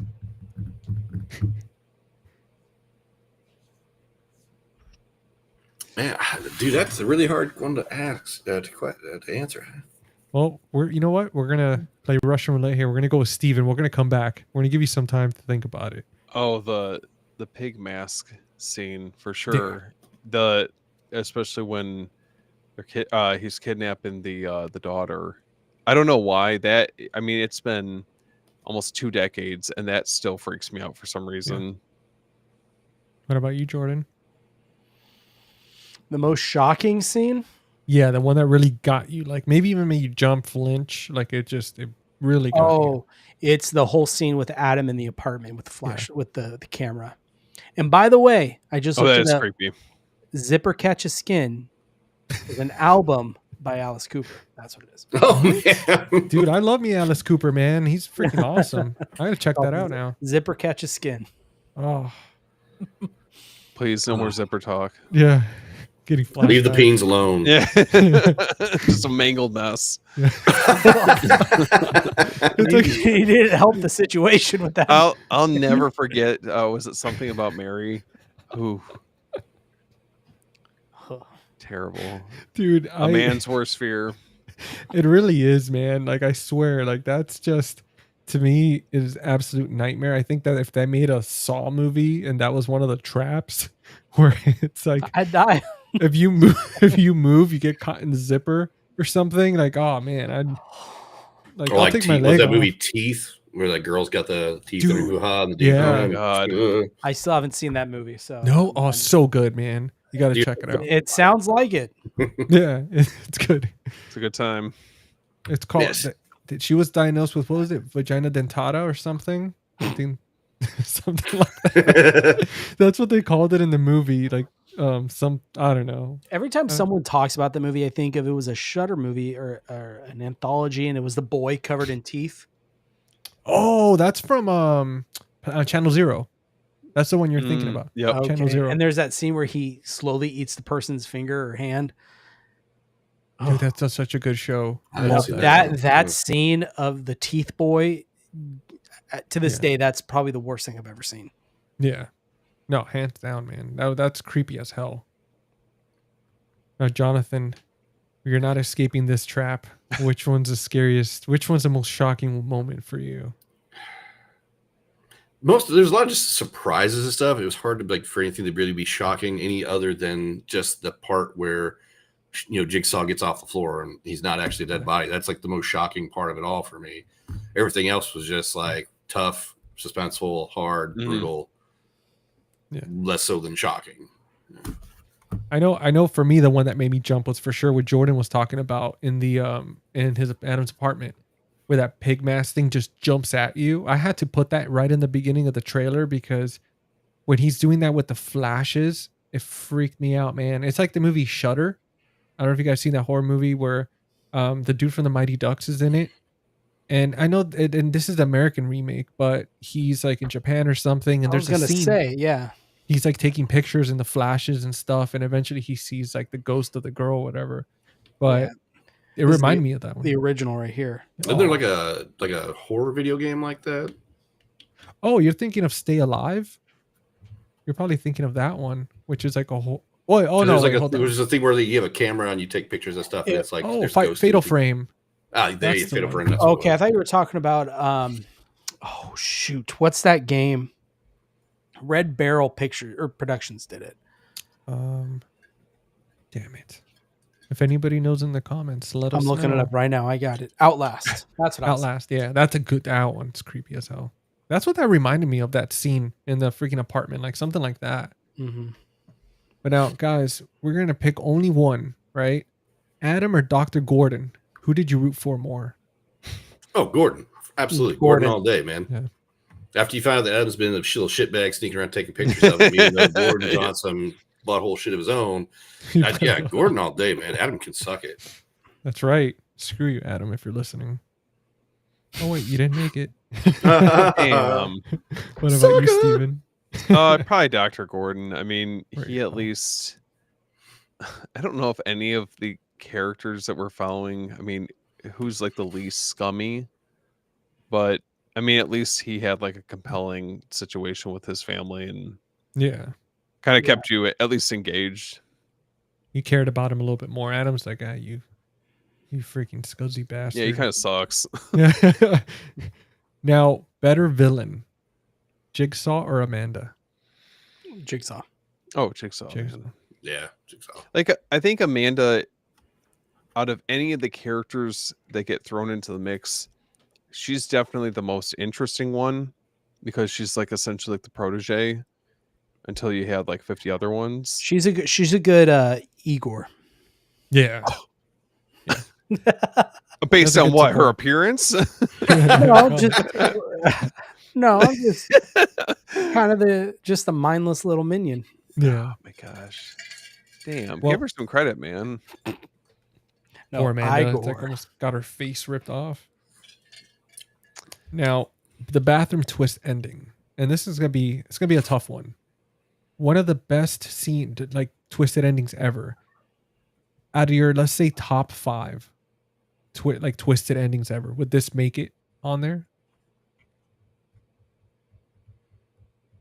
And it doesn't have to be like, we could just pick kind of psychological thriller genre, because I know obviously with horror and with giallos and all that stuff, they're their own category and their own twists. But we could just keep it as like this genre, like psychological / horror. That's tough because M. Night Shyamalan has some really great twists in his early films that I would okay. classify I was gonna say as psychological did. horror. Yeah, the Did Sixth have Sense is those. one of them. Sorry, like Sixth Sense, exactly. Yeah. I would even say The Village. That would even you have your thoughts on the film, but that twist was pretty well. Yeah. That, Yeah. That's tough. Yeah, I think like, I mean, so going off of what you guys were saying, I mean, that's challenging because I feel like M. Night Shyamalan, I mean, he had 3 more notable films in succession that had such like mind-melting endings to them. Yeah. I mean, and you could also throw in Unbreakable, but I feel like the go-to ones everyone thinks about are The Sixth Sense, Signs, and The Village. Whereas like this is obviously just one. I don't think any of those sequels hit quite the same heights. No, I agree with you guys. I think for me, like out of top 5 out of the movies that I've seen, man, I think I would put it up there right now, especially seeing it with different eyes compared to seeing it as a 17-year-old and then being a 38-year-old. It's still having its impact, and just one of the few movies in my life that I've seen where I was just like, I was not expecting that, and I'm just sitting there like, what the hell? Yeah. I think I would put it up there on the top 5 when it comes to, because I know, for example, 7 was one that I wasn't expecting that, and I was like, damn, that was brutal. But yeah. I think this one lands there for sure. I don't know, because you also have like, and I could consider this a form of psychological horror. Yeah. It's like Rosemary's Baby. Yeah. That ending, it's just, what in the world? Well, what if we narrow it to early 2000s, like 2000, 2010? So what you're saying is let's narrow it down to 2004. So that's the crazy thing. It's like I can't really bring to mind all the movies I've seen that have had good twists to them. You guys mentioned ones that I remember, but like Yeah. it's been so long since I've seen a lot of these movies. So I mean, it's the really other- hard to think on it. Jordan, you would like this one. The Others. Oh, That's that's another- another great one. Yeah, that Yeah. twist is good. I mean, early 2000s. Yeah, I could give it to Saw. Okay. I think so. And now That's tough. Yeah. it's a hard one, man. It really is. Cause I mean, it's like and it doesn't even have to be like it's just throwing it in top 5. But I mean, it's hard, man. There's so many twisted endings. That's why I thought it would be a hard question to ask because I was curious if you like who would be like, oh yeah, I'll throw it in there, or who's gonna be like, shit. There's a lot. I mean, So- there's definitely like during that time. I mean, I'm sure you guys can recall. There's a lot of films that have those twist endings to them. I Yeah. mean, Fight Club was only a couple Yeah. years removed from the first Saw. 7, Mm-hmm. Memento. Having just Oh, the yeah, strange Memento. strange narrative to it. Well, Um, I looked it up on IMDb, and there's a list horror thriller films with a good twist, and number 1 is Saw, according Oh, to them. Now I don't know how much stock I put into that, but it's in there. They put it above The Sixth Sense. I don't know about that. I would think Sixth Sense Dude, that's probably would have crazy. ranked like first best twist yeah. for me. Because you get so emotionally invested in the characters, and then to find out at the end, oh, dude's actually dead, and he's a ghost the kid's talking to. Like that blew my mind more than anything. Than I think the twist at the end of Saw, even though that was super amazing. yeah. Mhm. Yeah, and Well- the twists for M. Night Shyamalan movies, I didn't really care about the twists in those. Wasn't really blown away by any of those. Well, let me ask you guys this one: would Saw work without the gore and just being a mystery? like as a psychological thriller. The first one, I Yeah. think, would. Yeah. Yeah, kind of just like the first one. If they kept that recipe throughout the other 9, like, do you feel like that it would have made it that far and people would have still been intrigued, or do you feel like because of the gore amping it up with each movie, it kept people sucked in to see how twisted it was going to get? Well, that's just kind of what people wanted as it kept going Yeah. along. I mean, if they, that's tough because the narrative definitely shifted as the films went along to how gory can we make this? Yeah. Um, Because there's going to be a lot of critics out there and be like, "Oh, that wasn't as crazy as that one, as this one, or this one, or this one." So you always got to try and aim higher and higher and higher to satisfy that need to satisfy people's want for gore. Yeah. So it's cool the way they did it, but they would have had to continue going on trying to top it with each iteration that comes out in order to maintain people's attention. Otherwise, it's just the same played out thing, and people get really bored and they just won't pay attention to it anymore. mhm. I wonder if they would have kept the same type of traps, but it would have not showed as much. Like if it would have made a difference, because like the pit with the needles, right? Like if they could have done it where she falls in, but they don't really show her in there. So you kind of leave it to the imagination of like, Jesus, man, like all the needles and everything, and compared to just showing her in there and all that stuff. Because I always think about stuff like that, man. Because I mean, for me, I've always been less is more. Like I've always enjoyed that with film. I love letting my imagination go wild. I think it's hard though as those films go on because how can you keep this a psychological thriller story when you already know That's true. Yeah. who it is? So there's really no other psychological story you can really tell based on that same character because you already know them. Yeah. No, it's true. It's You true. already know them. You know what I mean? So it's kind of hard. So they had For great sure. traps in this one, but then it makes me think about like all the different trap rooms that they had in Cube. Oh How yeah. messed up that was. Cube I is still one, have not seen that movie. dude. Oh, I am, dude. I am Oh. dying to do an Yeah? episode on that one. Like Jordan, dude, watch it, man. I'm You're gonna telling you, make me need to buy it. dude, it's so I good. think there's I'll like find three Cube films now, and then there's like a Who- Japanese version as Who well. has it? Yeah. Who has it out right now? Who's putting it out? you. I think it's only Blu-ray, and I got mine on Amazon. I think for like $12 or something. Because didn't not Amazon, TerraVision have a Cube movie or something? I thought. That I don't think that's the original. Yeah. Oh, No, that's the yeah. that's the Japanese one, I think. Which I heard the reviews weren't that great, even though the trailer it looked cinematography looked beautiful, but I'd say so for the sure original is not the Japanese one. Is that correct? Yes, it's that's it's correct. the American one. Okay. Yeah, okay. that's the one you want. Because Yeah. oh man, Dude, Ooh. it's so good. It's so that good, razor man. wire fence that comes down through the room. Just ooh. Oh yeah. That's one that we could definitely like, dude, if you like Saw and you like the intricacy of the traps and everything, I mean, the cube is you're gonna be right there. You're gonna be the whole time wondering like what to do, like what would you do, and like freaking sweating, and you're just like, Jesus Christ, just make the right choice. But it's highly recommended. And there's so many man. people that get involved in that one, and everything gets really, really tense. There's so much tension, and oh my gosh. Yeah, dude. It's really good. Now, speaking of tension, right? You're going to dinner and you end up seeing Jigsaw and Hannibal Lecter in the same restaurant. Who's gonna scare you more? Or who's scarier, I guess. I mean, Hannibal for sure.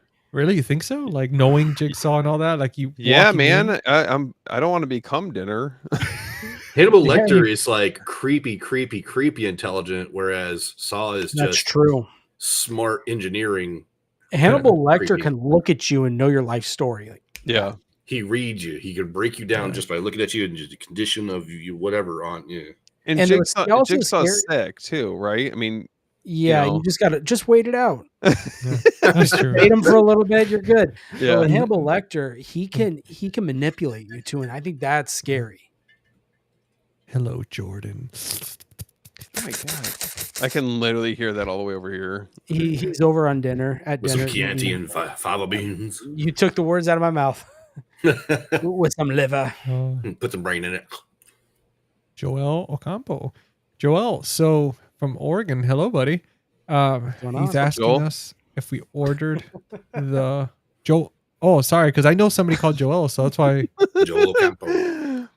I thought it was like the last son of Krypton. Dude, that's you never know, man. Jor-El's He's gonna go with cousin, us Joel. tonight.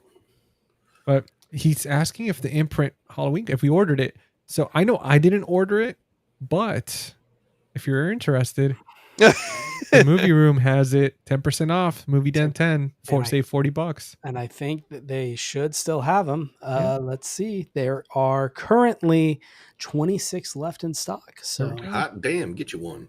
And if you miss out for any reason, Valoria Video, I believe they might have it as well. So check them out. Oh, that was perfect with the arrow. I like that. yeah, I'm telling you that I'm having a hard time not getting it. I'll be honest. This is Jordan's saw trap of his own. It Whether really he gets is.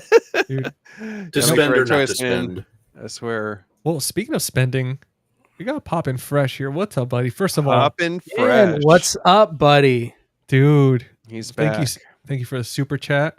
Jordan, there that $20 are gonna go towards the Halloween, man. There you go. Poppin' Fresh is making it easier for you. Dude, he likes When Evil Lurks. Oh, Hell that's yeah. a great movie.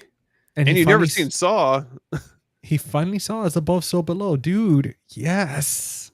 Yes. That's GC's movie right there. Poppin' Fresh, dude. So if you go to my channel, I do have a podcast episode talking about As Above, So Below. So if you want to hear a bunch of crazy theories and deep dives, dude, check that out. Especially you just saw it, you're gonna love it, man. I'm telling you.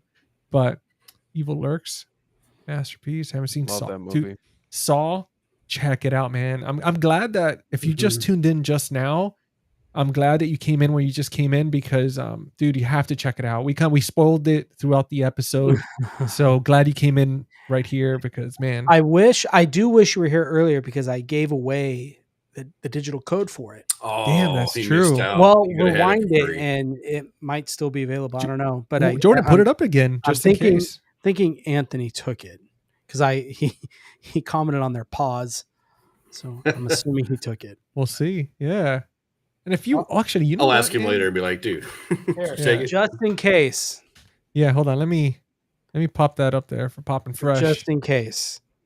There you go, buddy. I hope it's still available for you. I really do. Yeah, man. Good.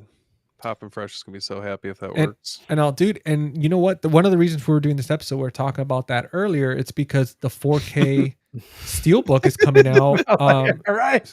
So if it's an Amazon exclusive, you can check it out there. But if not, Ugh. once again, you have 10% off Valora Video based on movies 10 or the movie room, movie den 10. So either way, man, you're getting savings. You're Sure. saving 10%.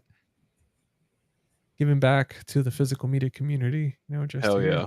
That's awesome. doing what we can. Now, okay, so we agreed. So everybody anonymously agreed that Hannibal Lecter would be the scare one.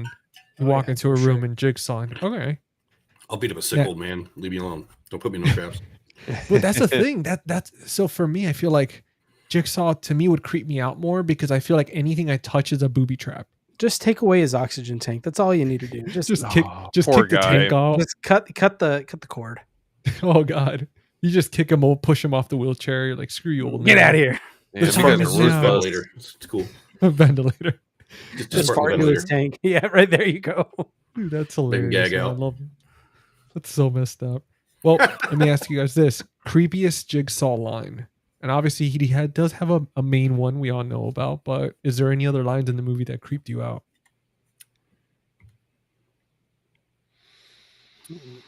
I'm gonna pick "Game Over" when he slams the door and he says "Game Over." That creeped me out. That is good. But I think I love he's so articulate. Mm-hmm. And I'm thinking right now of when he's talking to the guy in the razor wire maze when he talks about how about you cut yourself and are you Razor willing to blades. basically go through this to survive because you wanted to end it. Well, here's your chance to basically face that same thing and go through it. And just the way he articulates it, and Yeah. it's very Oh, scary. yeah. But that game over at the very end, that hits hard. It's very Dude, effective. Texas Chainsaw style when he slams. It was in I think the 2000 not the 2006, not the remake, but it was the 2000 and 3 one? and the original. yeah, when he slams the door when he pulls the guy Mhm. in. It reminded me of like when I saw that recently we did that episode. I thought about Saw. I was like, dude, yeah. Yeah. that I'm impact. sure if you ask James Wan, he's like, yeah, that's what I was trying to do. I wonder, yeah. I mean, dude, hearing that metal and just like you don't even see his face, you just see his back with the way the lighting and everything. But Dude, that's what I love, the silhouette with the smoke and the green, Yeah. and you just hear the screaming at the end. It's Poor guy. They did amazing with the green and blue tint that they did for this movie. I mean, the aesthetic, the grittiness, the frantic editing. I mean, James Wan knew what the hell he was talking about, man. Like he crushed it. Yeah, there's some scenes that are really beautiful. well, who was the DP for this movie? The score was Charlie Clauser's. It was David Armstrong. Well, David Armstrong is brilliant. Yeah, absolutely. And he did it for the first 6 films. Okay. So that, I mean, I definitely think that helps the movies kind of keep that similar tone. No, yeah, man. I mean, and that's when you notice it too. When you have certain people not in it anymore, in charge of like the DP and the score and all that stuff, you definitely see that tone change in the films. They go from being very like mystery, like what's going to happen next, to just like a Mhm. gore fest. Poppin' No, Fresh said definitely. he picked up the Back to the Future 40th anniversary. Nice, dude. You freaking crushing it over there, man. You picking up all the good stuff. Look at that. I wish I had a code to give out for Amazon. Unfortunately, not. I used to have an associate link or something like that, but then they took it away because they're like, "Oh, you suck. You don't have enough people buying." Yeah, stuff." that's what happened to me. Really.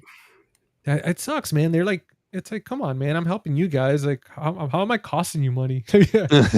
Right? So what? You get a sale once every 5 years from me? Like, what the hell? But Something's better than nothing. there we go. That's right, man. Now, final question from the rapid fire round: overrated, underrated, or just the right type of horror in horror history, at least early 2000s? There's nothing Just- underrated about it. I mean, Yeah, I think it was no. perfect No. for what it was, Yeah. Exactly. especially Just- being a one of a kind and kind of the start of a big kickoff of a new level for the genre. Mhm. Yep. What do you guys feel? I mean, obviously I feel like every 10 years horror just gets elevated. And I know for this year in particular, we've had like this, I mean, man, like they're just popping horror movies out left and right. I mean, I feel like comedy is really just taking a back seat completely. Yeah, big Uh, time. But what do you guys feel what would somebody out there, what director, if somebody was watching or something, would have to do to really elevate it to the next level, to take horror to the next level? Well, I think Damien Leone is kind of doing it. as if you don't, I mean, there are people who don't like Art the Clown and Terrifier, and I completely get it, but I think what he's doing is it's definitely it's caught on. Yeah. And I can't, and Zach Krager too, I think is another one you can't not sleep on him either. But I think as far as kind of changing the genre, because as much as I love Zach Krager, he is still in that vein of elevated horror that's very Mhm. popular right now. Damien Leone has almost brought back the slasher genre.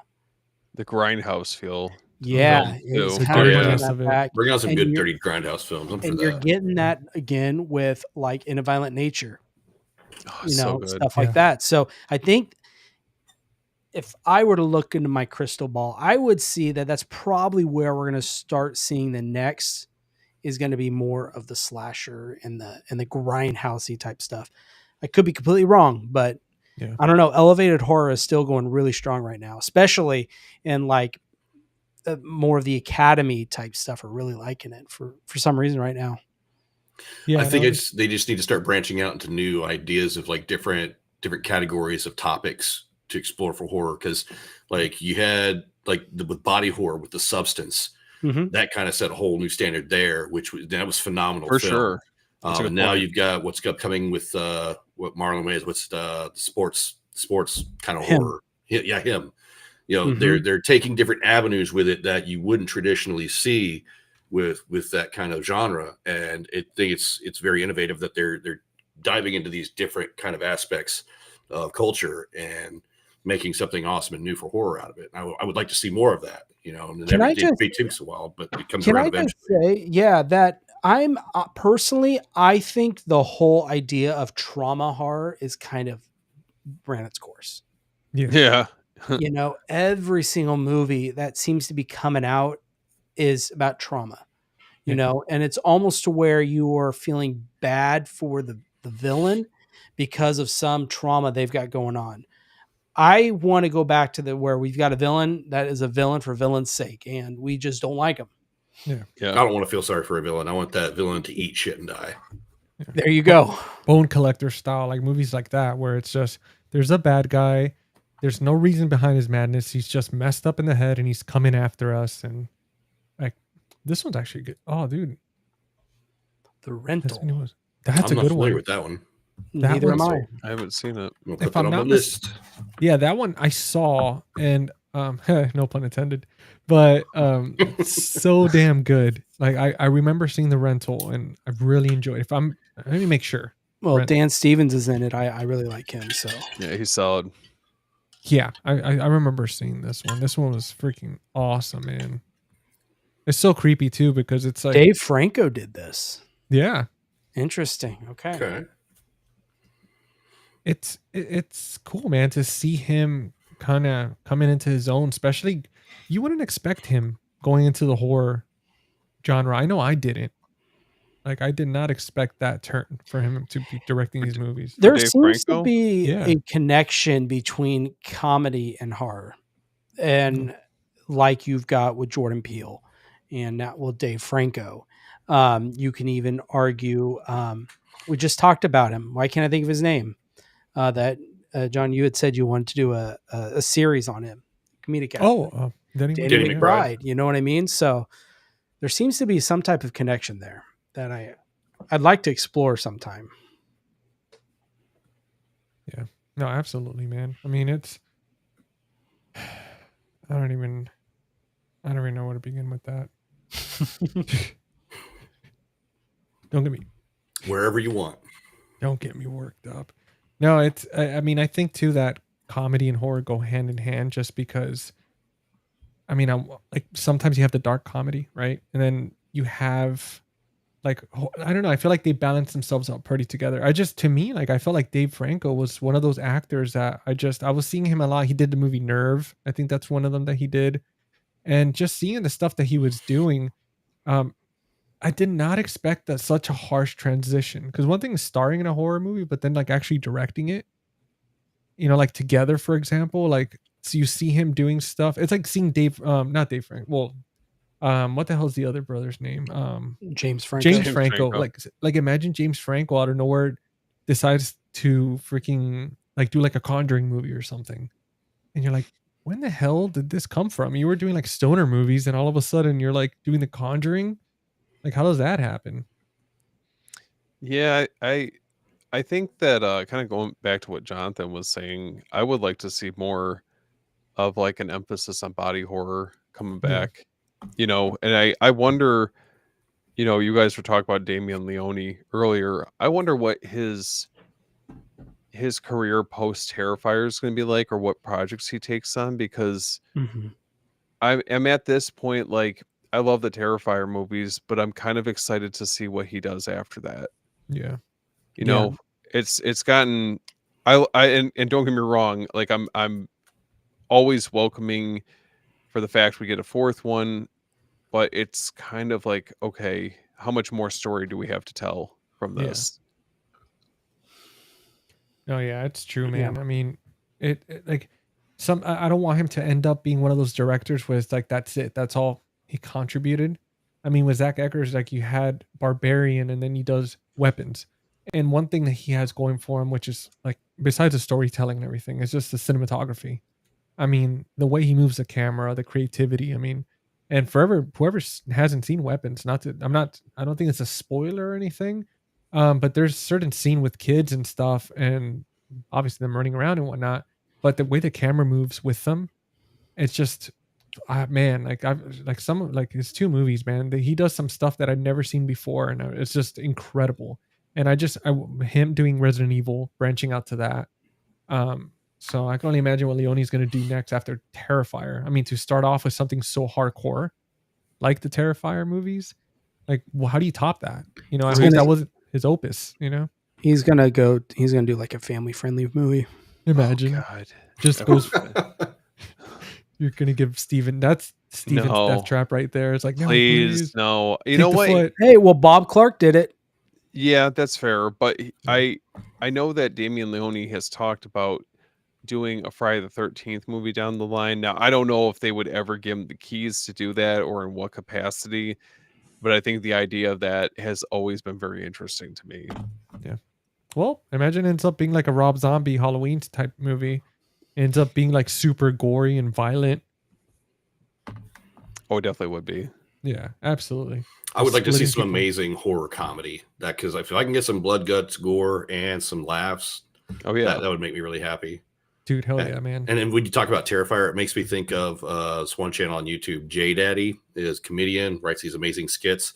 He does this one. It's titled "You're in a Slasher Movie," and Art the Clown comes in and goes at it, just flips out, and just scared out of his mind. It's so funny, so awesome. Highly recommend people check that one out. That's sick. Dude, Yeah. I actually have, speaking of horror comedy, that now that you brought that spoof up, I'm putting one in the chat for everybody. And this is an old one. This is really old. This is from 10 years ago from Project Greenlight. And it's called Living with Jigsaw by Chris Capel. Oh, I remember that one. Dude, Yeah. He's like, it's so damn funny because I thought about it, and he's like, oh, what are you going to do? Are you going to, when he feeds the dog the keys to the car, and he's like, are you going to kill your best friend to get the keys, or are you going to be late to work for the third time this week? Or He something does like something with like the toilet paper or something too. Yeah, he puts all the electronics under the toilet, and then he clogs the toilet paper, the toilet with like toilet paper and socks and stuff.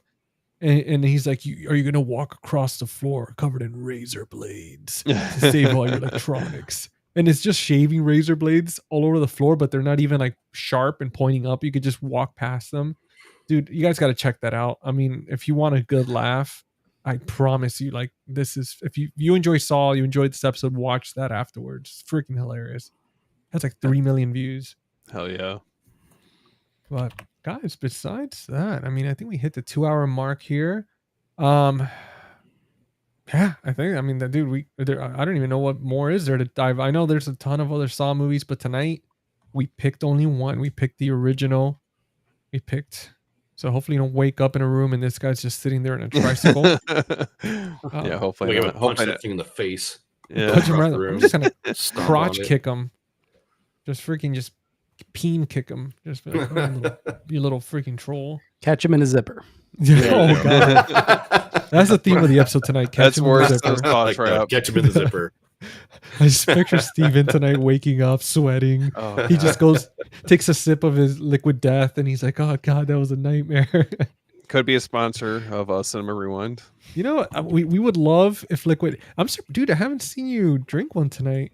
I'm surprised, man. Usually He you always cracked tell it me open, liquid put him in his. death. Yeah, Ooh, is man. the- You don't know what's right in the there. cup. That's true. What's just- in the cup? I little tiny Pellegrino. I bought them at the store, so I was like, you know what? I'm gonna get the little tiny ones, spruce it up a little bit. But guys, we hit it. We hit it to the very end. We survived the death traps. That was a ton of fun. A little painful, but we did it. I lost my You know, foot. Nobody you lost. Nobody lost. No. Someone put it on ice. No skins were caught in zippers. No feet were severely cut off. No faces. Nobody falling in needle pits. But we're gonna go around. Everybody, we'll start with Jonathan, our honored guest. Thank you so much for coming on. Let everybody thanks, man. watching Yeah, what thank you're you for working coming. on. All the good stuff. Yeah, come check us out at the Average Reviews. Check us at the Dread broadcast at the end of every month. Like I said before, Tim's got some awesome books. The Harvest of Briarville, which I'm currently working on recording an audiobook version of this. Hell yeah. Been a little lazy, got 10 chapters done, but we're getting through it. So hopefully within the next couple months or so, we'll have that done and get that put out. And then, of course, Tim's newest book under Timothy James, Like, Comment, Subscribe, or Survive, found footage horror novel. Check that out. Buy it on Amazon. Definitely get your hands on some of these. I'll make sure to put a link of that book too. Like once we wrap up the episode and stuff, I'll make sure, you know what? Let me drop it in the comments actually. And then guys, make sure to support Tim. Dude, awesomest dude. Go check out the episodes. I've been on every single episode so far of the Dread broadcast. Amazing stuff that he's doing, bringing the community together. And I'm actually excited to get a copy of this book. I'm going to throw it in the comment section here, but I'll probably put it in the description as well. So just in case you don't have to go in digging for it, but let me throw that on here. And yeah, dude, support small businesses, support independent authors. And Joel, thank you for stopping by, man, for hanging out with us. And that's awesome. You got weapons, man. Hell yeah. If you enjoyed it, I actually have a podcast episode on my channel. Just did a deep dive on it. There's a ton of stuff that I talked about it and about the film with my buddy Leaf. So go check that out. And I hope you enjoy it, man. If you missed a few things from the movie, compare some notes, have some fun with that. Now, Jordan, dude, you got a ton of stuff, man. You got it going on. Like, let everybody know all the cool stuff you're doing. Yeah, don't be shy, Jordan. I'm always up to something, up to no good is what it is. But Shameless plug. yeah, you can find me over at the movie den. Almost said the movie room. It's happening. You can find me over at the movie den, over on YouTube, Instagram, all that fun stuff, and try to do a video every day and 5 days a week. And once a month, we've been doing this thing called Fear by Year, where we cover a certain year. And right now, the next one's 1980. That's coming up here in a couple of weeks. And we're going to be covering 6 films, horror films, within the year 1980. So be on the lookout for that.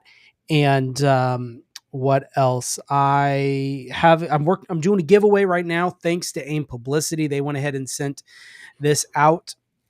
And we have got Second Sight's The Innkeepers right here. Nice. We're doing a giveaway of this copy. And the giveaway is going to happen on September 15th, which is a Monday. So all you have to do is subscribe to my channel, follow me on Instagram, and then just shoot me a message on Instagram, letting me know you want to enter. It's all you have to do. And then the night of the 15th, I'm going to be doing a live stream where I'm going to be announcing the giveaway or announcing the winner. And we're just going to hang out and have fun. But that's my little plug on there. And go support the movie room. Awesome. Michael and Deb over there are really awesome. They've been huge supporters of my channel. And I think that's about all I have. Well, dude, you gave him plenty. You gave him a sick discount. You're doing giveaway. You got to settle down over there, man. What are you doing? Yeah. You're crushing Give it. it away Yeah. now. Yeah, guys, make sure, before we get to Steven, I just want to say, I mean, love my co-hosts. I mean, I met these guys. We've all been on the same journey together. And then Oh, yeah. Jonathan met you a little bit afterwards. And it's just been such a blast hanging out with all of you. Whoever's watching this, either if you're watching it on my channel, Face the Movies, make sure to go subscribe to these guys if you haven't already. Make sure to like all their stuff, comment, keep us, Absolutely. help us survive on here with Oh my survive the God. algorithm. Help us spread the good word of horror. Yeah, that's right. Yes. No, I was going based on Tim's book, like, comment, and survive. So I was like, yeah, like that. That's the only way we survive the algorithm, with you guys showing up, commenting, Absolutely. subscribing. But Steven, dude, let the good people know what you're working on. Well, you guys can always find me at After Hours Video.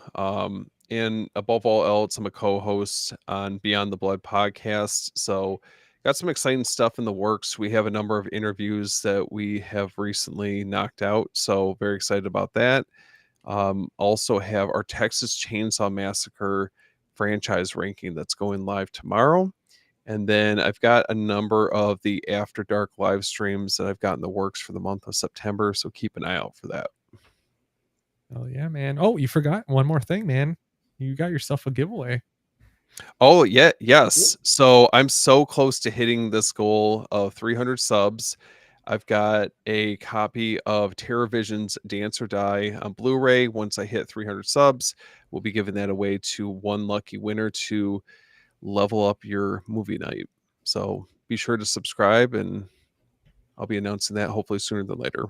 Guys, go subscribe. Let's get Steven to 300 before the end of the week. Come on, man. I want to try to win that giveaway. But most importantly, You son of a fuck. No, I mean, guys, if you go to Steven's channel, I mean, he started his own live stream, which is after hours dark. What, After Steven? Dark. After dark. There we You're go. close enough. And I've been a guest twice and I already messed it up. I'm the worst. But Three times go- the charm. yeah, I'm there we like go. that, and that's the last time you'll be on it. Just Oh kidding. my god, no, Just not kidding. again. I mean, he's crushing out there. He's doing live streams. He's one of my co-hosts on here for Cinema Rewind. So every week, these guys have been consistent. They've come up, they come in here with us. They've hang out. He's putting in the work. I mean, check out his reels recommendations, the podcast episodes, crushing it with our buddy Chris, bearded film guy. Shout out to him because Pooh Bear was on here earlier, and he was sending some love to us. But yeah, let's get him to 300 before Yeah. the thanks, guys. weekend, please. No, And- no beef cheeks tonight. What happened? I know that. Well, like I mentioned, so I don't know what it is, but I've noticed. Well, I'll now- show you some beef cheeks, buddy. Oh, there we go. Oh, it's gonna get spicy in here. I'm gonna have to put Oh, a man. warning in the description. Some salt with Adults some only. beef cheeks. We got pretty Oh my dark tonight, man. God. Freaking Oh, skin caught in God. zippers. I mean, it's getting God. crazy. I gotta go lay down. Lay down afterwards. I just picture you sipping the little thing. You're like, oh yeah, God. Like, beef Marlena, cheeks." you don't know the things that I've heard tonight. The horrors. Yeah. Guys, yeah, we have fun here, man. We have fun. But yeah, I don't know what it is lately. All these Tuesdays, everybody's doing a live stream. For whoever showed up and hung out with us, thank you so Yeah, much. thank you. Man. Thank you. It I was know a there's- blast. Yes, thank you. Massive channels out there doing these live streams. So the fact that you took the time to come and hang out with us, and we're just here messing around, talking about movies, the stuff we love. Now, last but not least, me, GC. If you enjoyed this series, you enjoy hanging out. If you're watching it on any of my friends' channels, you can come over to my channel as well, Face the Movies. Subscribe, check out all the stuff I got working on. If you enjoyed Weapons, like I mentioned earlier, I have a podcast episode for that. As Above So Below, you name it. I have a few episodes already. I did Event Horizon just last week. Hell And then yeah. tomorrow, I'm actually recording an episode for Disturbing Behavior. So I'm doing a little talk on that. The movie's not that long, but still doing it with my buddy Lee from Cinema Whiplash. So make sure to check him out as well. And the podcast is called Friday Night Fright Night. You can find us on Spotify, Apple Podcast. We have the video versions on my YouTube channel, Face the Movies as well. And yeah, just doing this stuff every week with my friends, hanging out. So come in, hang out, subscribe to everybody, show some love. Now, if you like Ninja Turtles, boy, do I have a giveaway for you. So if you're not aware, Arrow released a box set with all 3 Turtle movies on 4K. And I've partnered with my good friends. Let me pop them up here one more time. I know, guys, I promise this is not going to be advertisement all the time, but save you 10% off. So if the movie room didn't have it with Movie Den 10, Valora Video is probably going to have it 10% off. Face the Movies 10. Now they actually partnered with me for this giveaway. When I get to 500 subscribers on YouTube, I'm going to be announcing a winner live, and you're going to get that box set as soon as it comes out. I think it's early December, unless it comes out sooner for some reason. But if you're announced, I'm going to say it live. I'll probably be hanging out with my friends on here. So we're going to be celebrating, probably having some pizza, just talking turtles. And yeah, you're going to, oh, I know. It's going to be fun. And yeah, and then we'll give it away, and you're going to be happy with the 4Ks. Hopefully they come out good. There's no You're issues. gonna be happy. Yeah, you're going to be Oh happy. my God, I'm scared I'm going to end up in a saw trap if I'm not. So make sure to subscribe, guys, if you want it. 500 subscribers. Also, go to my Instagram. I have a reel on there with all the instructions. Very simple. Follow, subscribe. Make sure to follow Valora Video as well. And send me a message. Send me a DM with your favorite Ninja Turtle. And that's it. I'll add you to the list. Simple as that. And hopefully you win. With the odds are forever in your favor. You may Do it. survive. There we go. Do it. But that wraps it up, guys. Episode Lucky 13, nothing went wrong. I mean, we talked about some crazy stuff apart from Saw, but yeah, episode 13, Cinema Rewind. We revisited Saw, the film that launched one of the biggest horror franchises in the early 2000s and gave us one of the most memorable twist endings of all time. I know I'm still recovering from it 21 years later. But big thank you again to my co-host Jordan from the Movie Den and Steven from After Hours Video. Love you guys. Enjoy doing this every week. So much fun. One of my highlights of my week. It's a lot of fun. Yeah, Yep, dude. enjoy it. And of course, Jonathan, dude, finally got to have you on. Guys, go check him out on the Dread Broadcast, Average Reviews. And Jonathan, I didn't put your Memphis. Mephisto Monkey. That's my Mephisto, Instagram. I was saying completely wrong. I didn't put it on there, man, because I didn't know if it was just if you wanted to do the other ones or not. But guys, go check him out there too. Follow him on there as well. And let's see here. Yeah, it was a blast breaking down the horror classics with you. Yes, some of it scripted because I have poor memory with my old age. So I kind of needed Old that. I'm just glad to age. be here. Thanks for inviting me, man. It was a pleasure to be here. Dude, This I was a loved blast. it. It was a Dude, lot I of loved fun. it, man. It was so much fun. I tried to get Tim to come in here and give you a surprise to hang out. But we're like, you know what? We need Jonathan on here to hang out. We're going to give him his moment to shine. And plus, we're all going to be together on Sunday anyway. So, but guys, till next time, rewind the tapes, be kind, and just don't end up in a death trap somewhere. Just do good things. If not, you're going to end up with Jigsaw and a tricycle. It's not going to be good. But till the next one, guys. See you Have a guys good on the night. next one. See ya. Game over. Yeah.